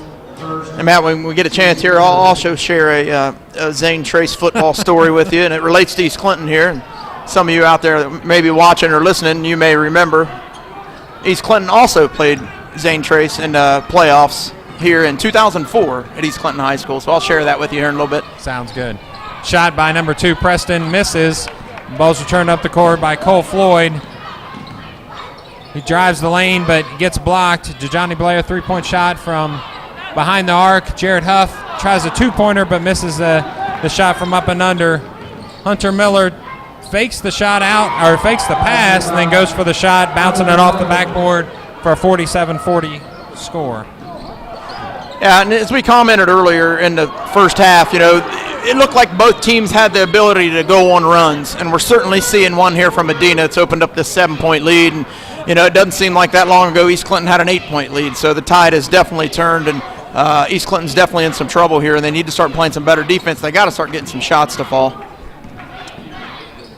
Yeah, what concerned me there in the first half is it seemed like the Astros were making a few shots that normally don't fall for them, and then all of a sudden we're going to depend on those in the second half. And again, Thomas, right down the middle. They're running that 4 corners, very easy dribble drive, nothing complicated. They're patient. They're waiting until they see something. Partial block there by number 4, Miller, and the ball goes out of bounds, returned to the Astros. And Thomas now with 19 points, leading all scorers, having a wonderful second half. A great game for that young man. Checking back into the game for Adena is number 5, Ethan Shepard. He's a 6'1" senior. East Clinton will be inbounding the ball. Cole Floyd finds Johnny Blair. Oh, called for the travel. Johnny Blair's called for the travel. Would have been a 2-point shot, breaking the lead down to 7, but the ball's turned over to the Adena Warriors with a 9-point lead, 49-40. Not sure if I saw the travel there. Did you? I really wasn't looking at the feet, and that's a tough one to call right there when you're the lead official on the baseline and the player is right up on you. Usually you see the traveling call come from an official nice steal here by Clyde Snow and a pull-up jumper that just won't fall for Clyde, and he's not having a typical Clyde Snow night. Jared Huff puts the ball up off of the rebound, scores, and gets the foul called, so he's going for the old-fashioned three-point play. Yeah, and I'll finish that comment about the traveling call. It's hard to call when you're standing right next to the players because you don't see the feet, and it's hard to. True. You're kind of judging the movement of the upper body on whether he traveled or not. And I don't know that he did. I really wasn't paying attention to the feet, but that call might have been better made by either the trail or the lead official. Jared Huff trying to give a little spark here, playing defense on the leading scorer of the ball game. That's Jonathan Thomas. He shoots a three-point shot. He is just getting it to fall tonight, isn't he? 22 points for Jonathan Thomas, and they've opened up a 9-point lead here over the Astros, and they just didn't have an answer for Thomas there in that quarter as he knocked down 14 points in the third quarter. I'll tell you what, and not only that last shot in particular, Caleb Kaplinger could not have played better defense. He was in his hip pocket. No, literally. Isaac Thomas set a wonderful screen on Jarrett Huff there, and Kaplinger, like you said, give him credit. He came off of that and noticed that that Thomas was going to take the open three, stepped out there and put a hand right in his face, and he nailed the 22-footer. As the quarter expired. So, how do you stop a kid that has 14 points in the third quarter? I don't know. I'm sure Coach Strieber is talking about that right now. I don't know if you change your defense a little bit, if you put a different person on him. While we have a break in the action, if you like the East Clinton Sports Channel and you're happy with what we're doing here at East Clinton and you'd like to contribute to our athletic program, please contact AD Jim Marsh at 937-584-7450. Again, being a little biased, I'm going to tell you Jim Marsh is one of the best athletic directors, if not the best, that I've seen work here at the high school level. Because of his extensive collegiate experience, he knows how to run a nice, tight ship. Yeah, I agree with you for sure. And you know what? Whatever Coach Strieber said there in the huddle there in between the third and fourth quarter here, hopefully it wakes this team up because what was a 2-point East Clinton halftime lead is now a 9-point deficit as we head to the final period. As we start the fourth quarter, just a reminder for all your pizza sub and just an overall terrific menu, visit Charlie's Place in Sabina. Foul's going to be called on Caleb Kaplinger. Push foul. He's going to give 2 shots to number 4, Hunter Miller. And that's Caleb's third on the game. So East Clinton now with a few guys with 3 fouls. So that's something else that Coach Strieber has to be concerned about as we finish out this game. You know, they're now down by 10, and he's got some guys that are getting close to being in foul trouble. Looks like 7 fouls for the Astro as 4 for the Adena Warriors. Number 30, Caleb Kaplinger, gets the rebound, pushes out to Clyde Snow, who brings the ball up the court, pass to Johnny Blair in the corner.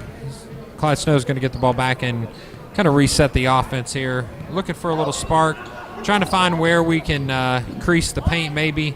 Clyde Snow with a quick shot across the paint, goes and tries to drive the lane. That is a charge. Okay, yes, good call by Phil Loudon. That's definitely there. A charge. Nice defensive play by Caleb Kaplinger. Yeah.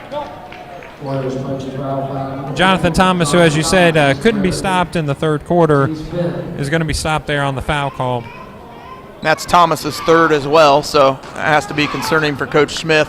And Clyde Snow brings the ball up the court, and there's a young man that it kind of been silent tonight. And I think that's one reason why East Clinton may be struggling. You know, usually you can count on almost 10 points a night from Clyde. He's got 2 points to this point and just hasn't been able to get into rhythm in this game. A shot missed by Johnny Blair from underneath. Again, one that he usually makes. Misses that one and brings the ball, Jarrett Huff, up the court to Clyde Snow, but the ball's turned over.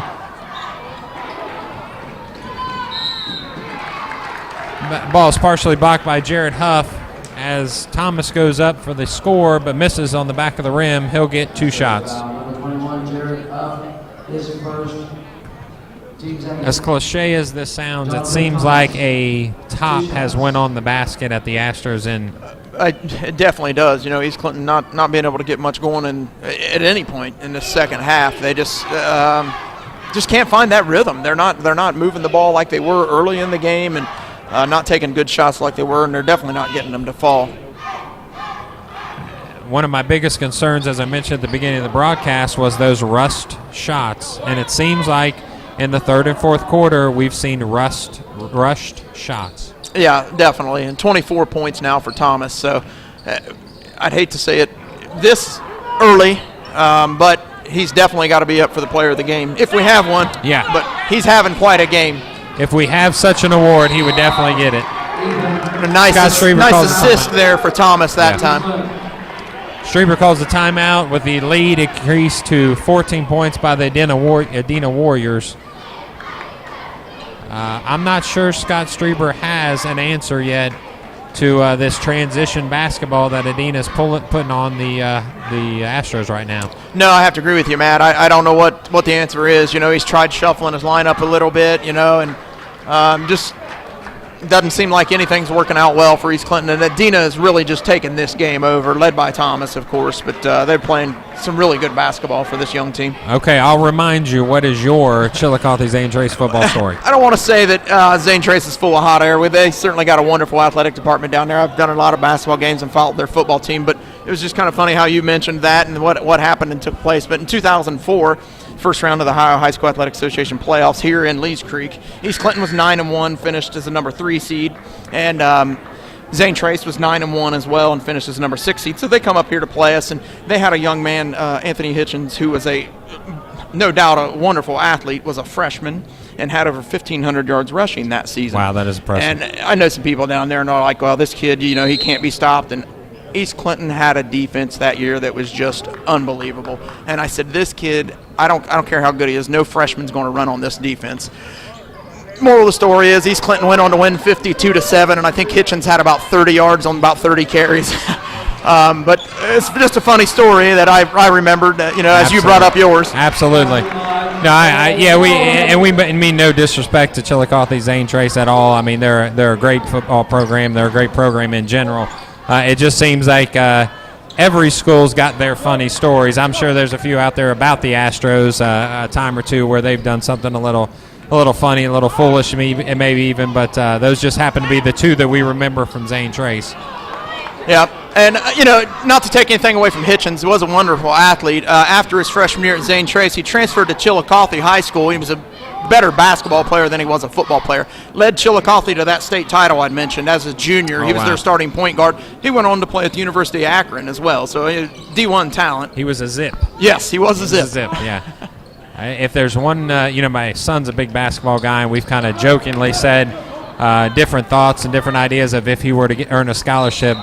There's a few places I would be concerned about him playing for. The Santa Clara Banana Slugs would be up there, and I'm not sure I want him to be an Akron Zip anytime soon. So other than that, I think we'll make exceptions if they're willing to pay some money, though. Oh, yeah. Hard to turn down that scholarship money, free money anywhere, right? Yeah. But then again, I guess we're the Astros. That's and unusual. We shouldn't have anything to say about anybody else's name. No, that is an unusual name. Of course, the Houston Astros and East Clinton Astros, those are the only Astros I know, but I can think of a few others. Tarpon Springs High School in Florida is the Spongers. The Spongers. The Sponge Dock there in Tarpon, and their nickname is the Spongers. And of course, there's some other funny ones. The UC Irvine, the Anteaters. Anteaters, there's a lot of funny nicknames out there. Absolutely. We're just one of those where we might not be funny. We're just mysterious. Nobody really knows exactly what we are or what we stand for. A block quickly by Caleb Kaplinger. He gets the ball, tries to return it into the front court to Dalton Floyd. Dalton Floyd, see.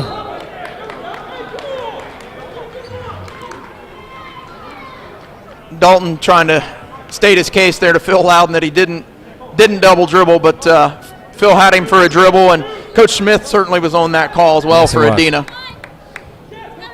Lead's been cut down here to 11 by the Astros, 57-46. Full court pressure being put on by the Astros.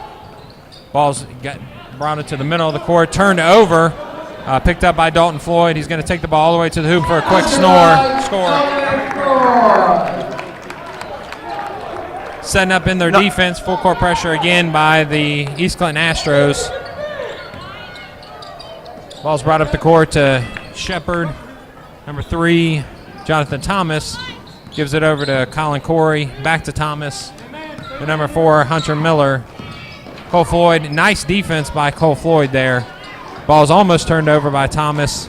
Another dribble drive by Colin Corey. Number 4, Hunter Miller makes a nice move but misses the shot, where Wyatt Shanton dumps it back in, the 6'2 freshman.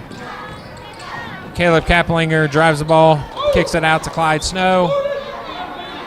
Excellent picks at that time by Caleb Kaplinger, but to no avail. East Clinton not being able to get the shot to fall. Now it's starting to become a sloppy game a little bit. We haven't seen too much of this. We've seen some turnovers, but nothing like we've seen here in the last minute or so. Johnny Blair puts a three-point shot up. Adena has the position. Coach Smith there able to Jason get a quick Smith, timeout. Yep, calls for a quick timeout with the ball in the corner. And Adena starting to get rattled just a little bit. Still 11-point lead for him, but balls are getting turned over. Like you said, a little bit more sloppy play by both teams at this point. Yeah, and Dalton Floyd's having a nice game himself. He's got 17 points now for the Astros. Doesn't really seem like it as they've fallen so far behind, but that last time he was able to get that steal and get a nice lay-in as he was defended off the basket. And like you said, he uses that glass very well, and just a smooth basketball player, plays the game really well, both ends of the court. You know, just a quick show there by Tony Seeger. I mentioned it before on the broadcast.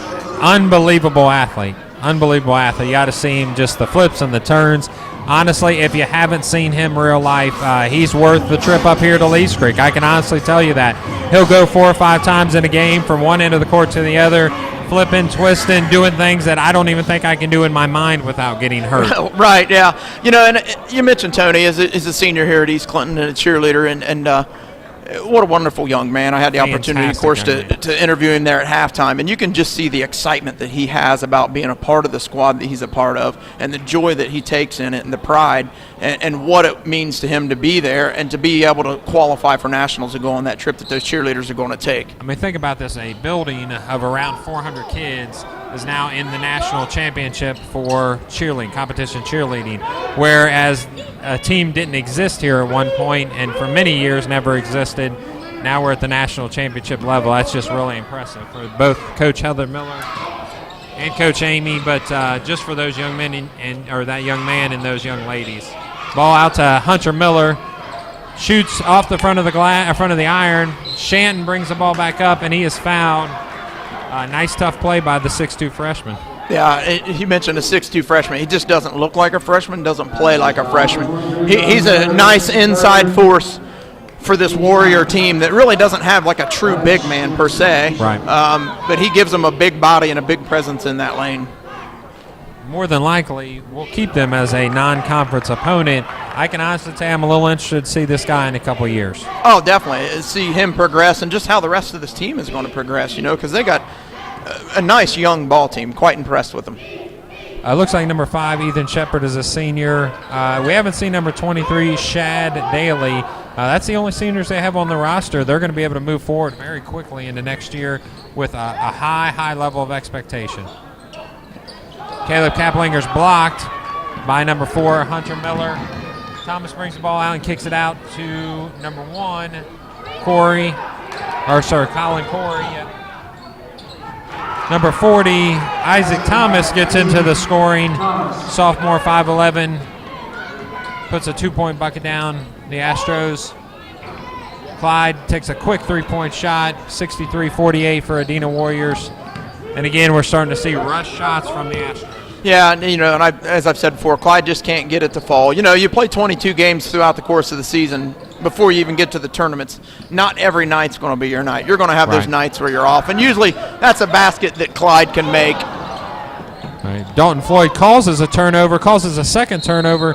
First turnover bounced off Johnny Blair's chest and then right back to a Adena Warrior player. You know, and that says a lot about Dalton Floyd and the type of character. We talked about his character earlier, but type of player that he is. You know, they're down 15. It's easy for him to be a senior and be frustrated and how things are going, but he's still hustling. He's still giving 100% effort. And, you know, that also says a lot about Coach Strieber and his effort with this team. I mean, they've not let up. They just haven't played as well in the second half, but they've not let up at any case. Adena going to the stall a little bit here, realizing that this 15-point lead with just a little over 2 minutes to go, if they can melt some of this clock, it's definitely going to help them out because it would take almost a miracle run at this point for East Clinton to be able to come back. 2-point basket by Isaac Thomas puts the lead 65-48. Ball's kicked out to the corner. Jarrett Huff with a 3-point shot. and the foul. So that's going to turn into a 4-point opportunity. Nice shot there by Huff, able to, take that Clyde Snow pass in the corner and hit that big three as he's getting fouled by number 40, Isaac Thomas. 40, Isaac Thomas is fifth. And that'll be Thomas's 5th foul of the game, so he'll foul out now. I think this is the first time all year I've seen a player foul out for the game. First that I've seen for sure. Thomas fouling out of the game. He's got 4 points on the night. He's the 5'11" sophomore. Another one of those fine young players for the Warriors. Huff going to the line trying to convert this 4-point play. Ball bounces in and out. Dalton Floyd gets the ball, rebounded. Ball's going to come back to White. The Astros with a 65-51 deficit. 14 points down with a minute and 50 seconds left. Dalton Floyd goes hard to the floor. Does get up. Ball's given to Cole Floyd as he drives the lane. Nice 2-point shot, but it goes off the back of the rim. Number 4, Miller gets it out to number 3, Thomas, who then is going to try to, like you said, put the stall on just a little bit. Oh, no, the ball goes to an easy shot by Shanton. We just lost a Warrior at some point there. We lost him in transition. Yeah, East Clinton definitely just having their struggles, as this second half continues. Coach Strieber getting a quick timeout there after the bucket by Dalton Floyd.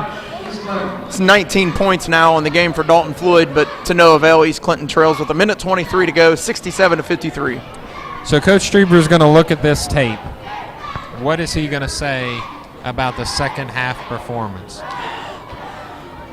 Well, it's obviously disappointing. I think that's obvious to state that, but I don't know that in the first 10 minutes it seemed like they were getting good shots. They were moving the ball. They were patient. And then, as you said, there's just times where they rush things and they just don't move the ball as well, and I think that's a lot of it. And I think you have to give a lot of credit to Adena in the second half. They just came out on fire. Whatever Coach Smith said to them, and the play of Jonathan Thomas, the 6 foot tall sophomore, it has been just phenomenal in the second half, and East Clinton's had no answer for him. It almost seems like when East Clinton gets up by a few, or maybe even down by a few, they ought to go into the Normandale Hoosiers mentality of nothing until 4 passes. Because I think the quicker they take shots, usually they struggle to get those balls to go down for them. I agree. Clyde Snow's driving the ball to Dalton Floyd. Dalton Floyd goes underneath with an up and under move and misses, but Johnny Blair is going to be fouled underneath the basket. Yeah, nice reverse layup there that time by Dalton Floyd, but got it trapped a little too far under the backboard, it looked like. Wasn't able to get it to go.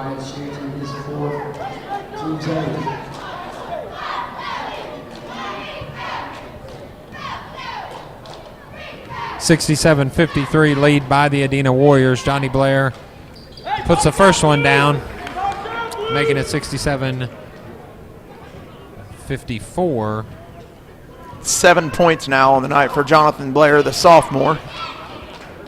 It seems like earlier in the year, Johnny seemed to be breaking into double digits a little more often than he has lately. I don't know if that's a playing time issue, if that's a concern about his shot selection, but and maybe just a role change. He seems to be handling the ball a little more, taking over the point guard role for Clyde Snow at some point in the game, so maybe his job is not to score as much as it is to run the offense. Well, that could be. He's averaging 8.5 points a game on the season, which is, a nice contribution for a sophomore. But you could be right. He's asked to do a little bit more. He is one of the taller guys on the court, so he's playing down on the post a lot, trying to defend the other team's big man sometimes. And for whatever reason, just not getting as many scoring opportunities, like you said, as he was earlier in the year. Also a reminder, ladies and gentlemen, that tomorrow at Charlie's Place we'll have a live show with Lee Henley and special co-host Steve Sedini, as well as our special guest, Coach Scott Strieber of the East Clinton Boys Varsity Basketball and Coach Steve Gerber of the Varsity Girls Program. Balls put into full court pressure by the Astros. Number 1, Colin Corey, brings the ball to the far side where a trap gets put on him, but the ball's cross-court pass to number 5, Ethan Shepard. Almost stolen by Levi Luttrell.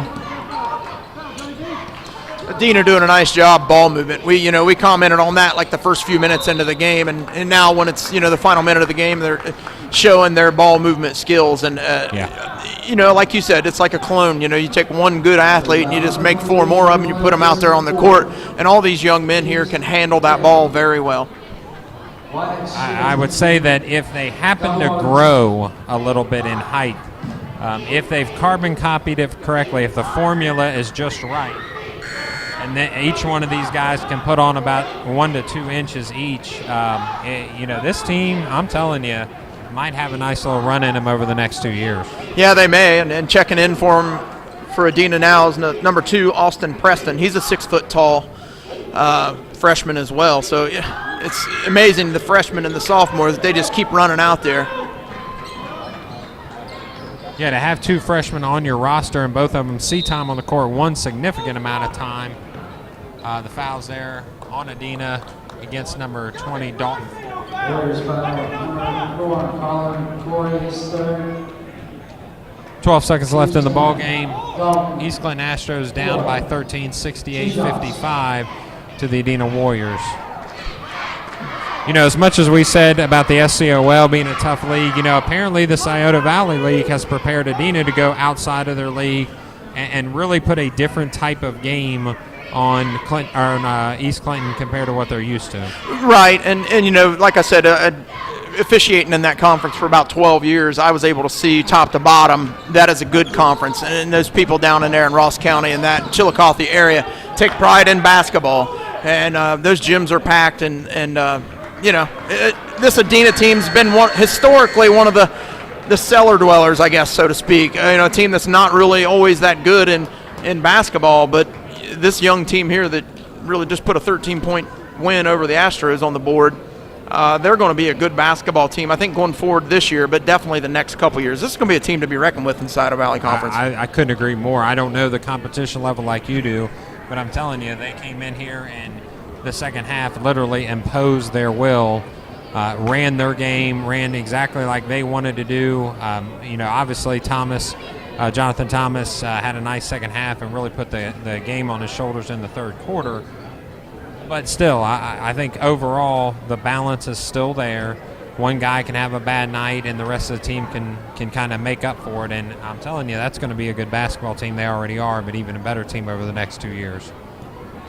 Yeah, without a doubt. Coach Strieber has to be disappointed. I mean, this was a game at halftime. Excuse me.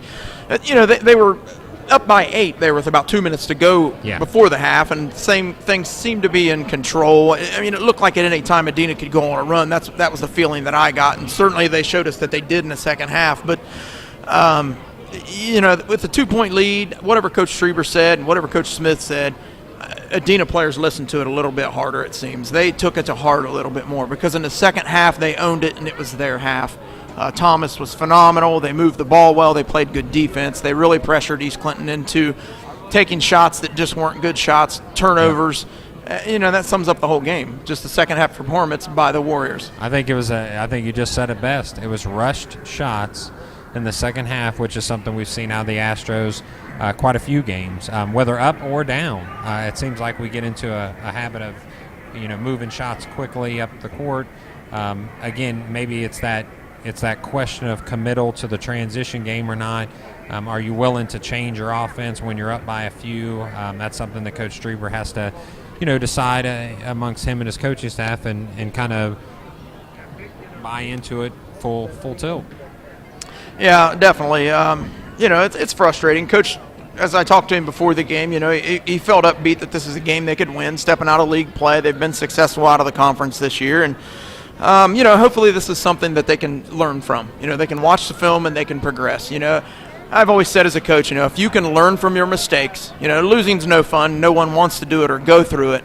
But if it makes you better going forward, there's some success to it. Absolutely. So, hopefully this is something that they can learn from. I mean, it was a game that they did things well, and then they didn't do things well. It's a game that they had in control, and then they let get out of control. So wherever that fault lies, I'm sure Coach Strieber will, he'll be watching that film tonight, I guarantee you, and as any good coach would, and just trying to find the problems and what do we got to fix tomorrow. Yeah, the benefit of him being a business owner, he has his own business in Wilmington, Strieber Mortgage. is he stays up after game days. He says I've talked to him till 2 and 3 o'clock in the morning, just watching that film over and over and over again, trying to see where they can get better, where their faults lie, like you said. And I think there's going to be some frustration in watching this film. I think he saw some great things in the first quarter, some good things in the second quarter, and a lot of concerns in the third and fourth quarter. Right. He did make mention that he said his kids do play hard and give good effort all the time. They just don't put a complete 4 quarters together, and tonight was proof of that. Right. They had a good first 10 minutes, and really that you started to see it unravel a little bit with about 2 minutes to go before the half. They were up by 8, and then all of a sudden that 8-point lead shrunk to 2, and then the second half the wheels just fell off. So it's disappointing, but there's still a lot of bright spots for this East Clinton team. I think that they can progress and move forward, and hopefully come tournament time they're a force to be reckoned with in that Southwest District. And Jeremy, as you're putting a few stats for us together, I'm going to give the viewers and the listening audience a little bit of information about one of our sponsors, Charlie's Place, home of the Astro Burger. Great pizzas there as well, specialty pizzas starting at $10.50 up to $17.50. Go see Charlie's Place. Great food, great atmosphere, big East Clinton supporter. You can see kind of a memorial wall to East Clinton Athletics. We'd like to thank Jim Marsh for the donations to that wall, and Charlie's Place for displaying those and being such a supporter here of the East Clinton Sports Channel. Also, if you have comments still, feel free to send those in, 937-527-2725. Over the last couple games, we'd love to get more viewers, more listeners involved, so please feel free to text that number. Give us your comments, give us your concerns, your compliments. We'll be glad to pass it on to the viewing audience. Also, if you're happy with your East Clinton Athletic channel, then please feel free to contact AD Jim Marsh at 937-584-7450 for a possible donation or sponsorship to the East Clinton Athletic channel. Tomorrow, be sure to watch at Charlie's Place a live broadcast with Lee Henley and special co-host Steve Sedini, as we will have special guest Coach Scott Strieber of the EC Boys Varsity Basketball and Coach Steve Gerber of the Varsity Girls program. And Lee Henley will give a special shout-out to all EC alumni. So, Jeremy, if you'd like to take over and give the viewing audience a few of our game statistics. Well, it was definitely a tale of two halves. Like we mentioned, East Clinton had a 2-point lead at half. Well, the second half was Adena 37-22. A huge scoring onslaught in the second half that and was propelled by the sophomore Jonathan Thomas, who had a remarkable game, led all scorers with 24 points. But, you look at this Adena team, and we kept going over it and over how young they were, and we're impressed with it. They start a freshman, 2 sophomores, a junior, and a senior. And the sophomore, Jonathan Thomas, 24 points, and then they had 9 points each from Hunter Miller and Ethan Shepard. They had 7 points from Colin Corey. They had 15 points from the freshman Wyatt Shanton, and 4 points from Isaac Thomas. So, when your 2 leading scorers are a freshman and a sophomore, it's a bright future for you. Yeah, absolutely. For East Clinton, leading them in scoring with 20 points was Dalton Floyd. Of course, he had a nice game taking the ball to the glass. He played pretty well. Jarrett Huff had 9 points along with Caleb Kaplinger. And Caleb come out and hit those quick 3 threes right off the get-go, and then after that was scoreless the rest of the game. So Adena did a good job of shutting him down. Also in the scoring column for East Clinton was Cole Floyd with 6. And 2 points from both Levi Lettrell and Clyde Snow. And that's the one that like I mentioned, Clyde just wasn't there tonight. It wasn't his game. And when you're missing your second leading scorer, in essence, it was on the floor and certainly played hard. Clyde always plays hard because he plays with a lot of heart. But, when he's not in the scoring column for you during the course of a night, it makes it tough. It makes it tough for you to be able to win when you're playing a formidable opponent, a team that's very similar to you. Right. And very fundamentally sound. They played a fundamentally sound game. You got to give Coach Jason Smith a lot of credit. They good basketball team, and this team's going to make some waves in the Scioto Valley Conference. They're going to make some waves in the Southeast District in the playoffs, or come tournament time. And like you said, we keep them on our schedule the next few years. We're going to have a great non-conference foe for the next few years. Yeah, that'll be a great challenge for us going into that tournament play. Like you said, to see a team like this that we know we would get into if we're 2 or 3 rounds deep into that tournament. This is going to be, like you said, an extremely formidable foe for the next couple of years. I'm just really impressed with what they've got coming up. Those freshmen, the sophomores that are contributing big time. It's just it's a good outlook. It's a good future for Coach Smith and athletic director Scott Hurt. Just as a personal note there, how big is Adena? Do we know how big they are? They're very similar to us. I know they're Division 5 in football. We're Okay. D5 in football. Okay. I mean, I would guess that there's not a lot of difference one way or the other in the number of boys.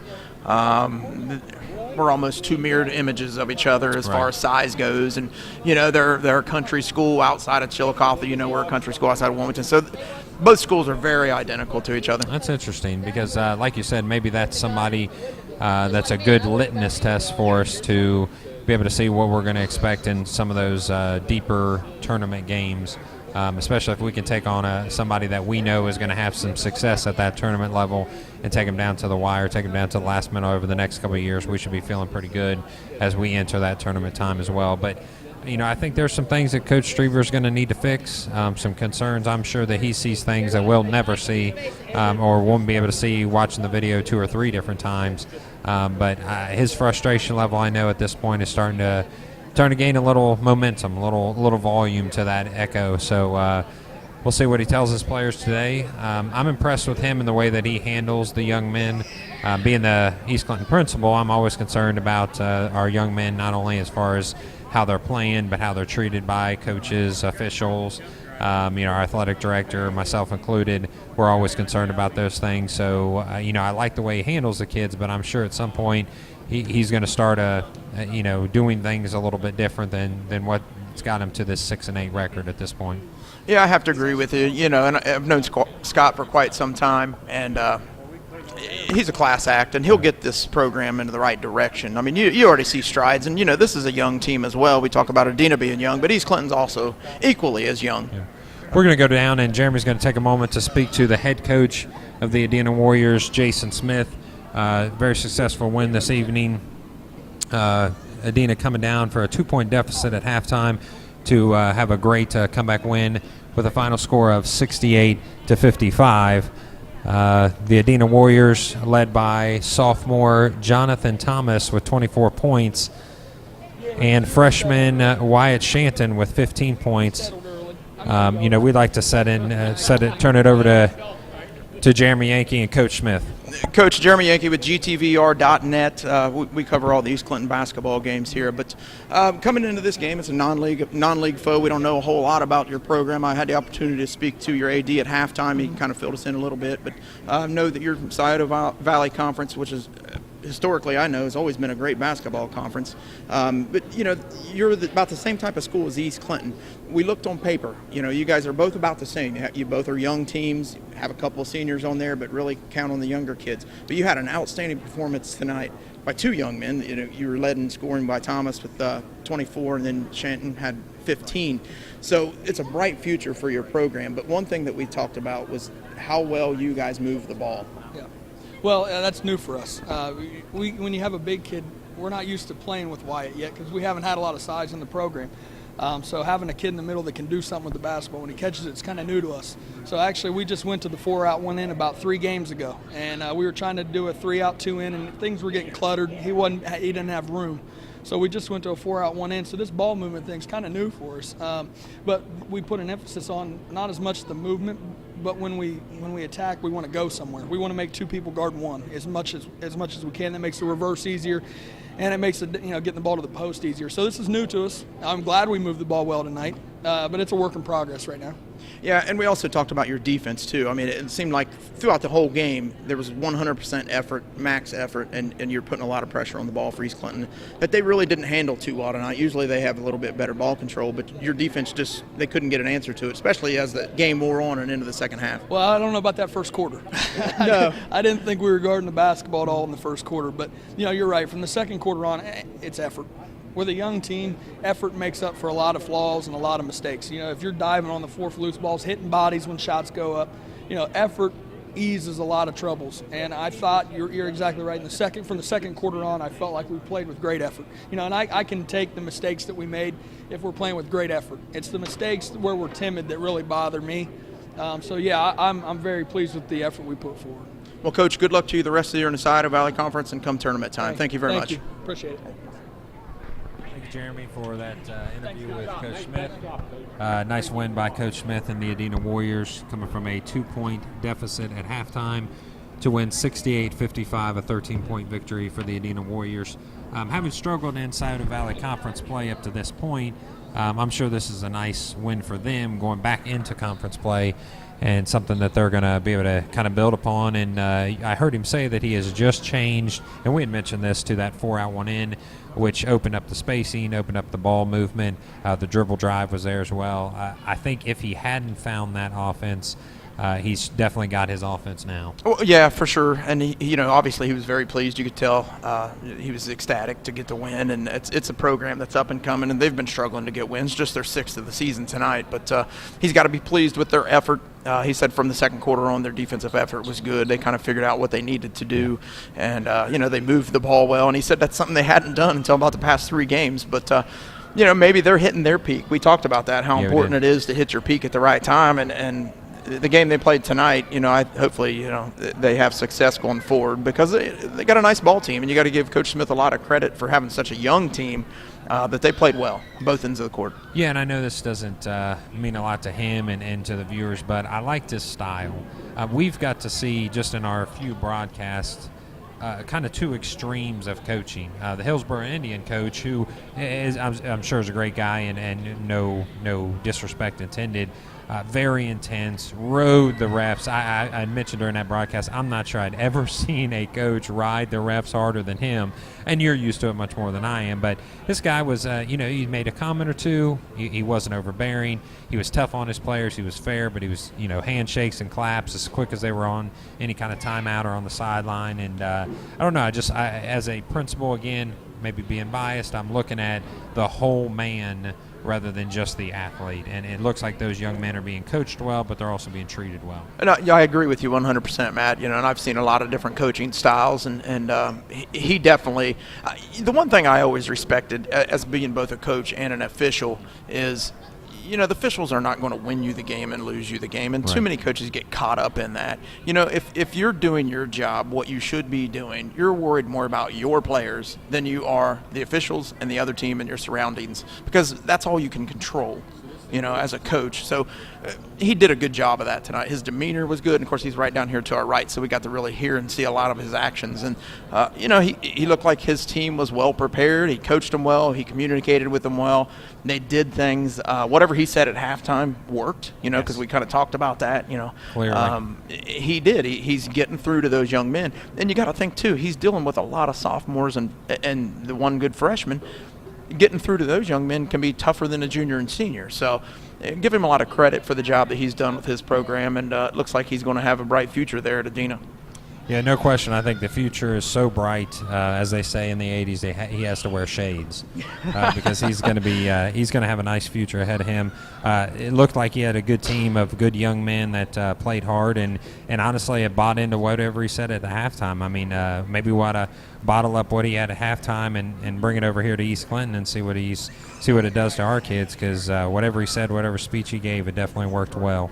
Yeah, well, I'm sure Coach Strieber, he'll right that ship. Like you said, he's going to be up late tonight watching that, and he's going to be preparing for this tough stretch that they're getting ready to go through. And it's just important for East Clinton to keep competing, and whatever that answer is, I hope Coach Strieber can find it soon with his young men, because like he said, they just can't put together the full 4 quarters. And if they were able to do that tonight, because they were just as talented as Adena, yes, it just seemed like Adena just had whatever it took. Led by Thomas, he just kind of put the team there in the third quarter on his back and just carried them to that lead. And it's I don't know. I kind of feel for Coach Strieber. I know he's got to be frustrated, because I know how hard he works and the type of effort and the heart that he puts into it, and his players do as well. And when you're not showing success, man, it makes it that much tougher to try to continue that grind and keep going on. But we'll give you a quick rundown on some of the games that we got coming up. I know we're going to be doing the East Clinton Massey game next Tuesday, I believe. Absolutely, right here from Lee's Creek. Yeah, Lee Henley just told us that we will be broadcasting the Clinton Massey game February 4th. We do have a couple things going on that particular evening. We're going to give a bon voyage to our cheerleading group. They're also going to do a halftime performance. Hopefully have some staff members in our pep band throughout the evening, which will be exciting for the kids to see. And then we'll have a great basketball game. These teams just do not like each other. It's that simple. Well, cross-county rivals, and Yes. that's been that way for a long, long time. Yes. And whenever you're playing your cross-county foe, and these kids all know each other, and the parents know each other. And I'm sure we're going to have a packed gym here next week. And, hopefully East Clinton can right the ship and get a win. And it's a game that they played down at Massey a few weeks back and was in that game. They kind of didn't put together a complete 4 quarters in that game as well. They got down way too far, but then they made a nice run towards the end of the game and cut it to where they only lost by 7. So Clinton Massey's an opponent that we can beat. I know they've had their struggles here over the last few weeks as well. Hopefully Coach Strieber can get this thing rolling and get a big win this weekend against their opponents and then beat that county rival. Yeah, absolutely. So we're going to sign off here from East Clinton High School. Again, tomorrow join Lee Henley and special guest host Steve Sedini for a broadcast from Charlie's Place with special guest Coach Scott Strieber of the EC Boys Varsity Basketball and Coach Steve Gerber of the Varsity Girls Program. For Jeremy Yankee, this is Matt Baker signing off.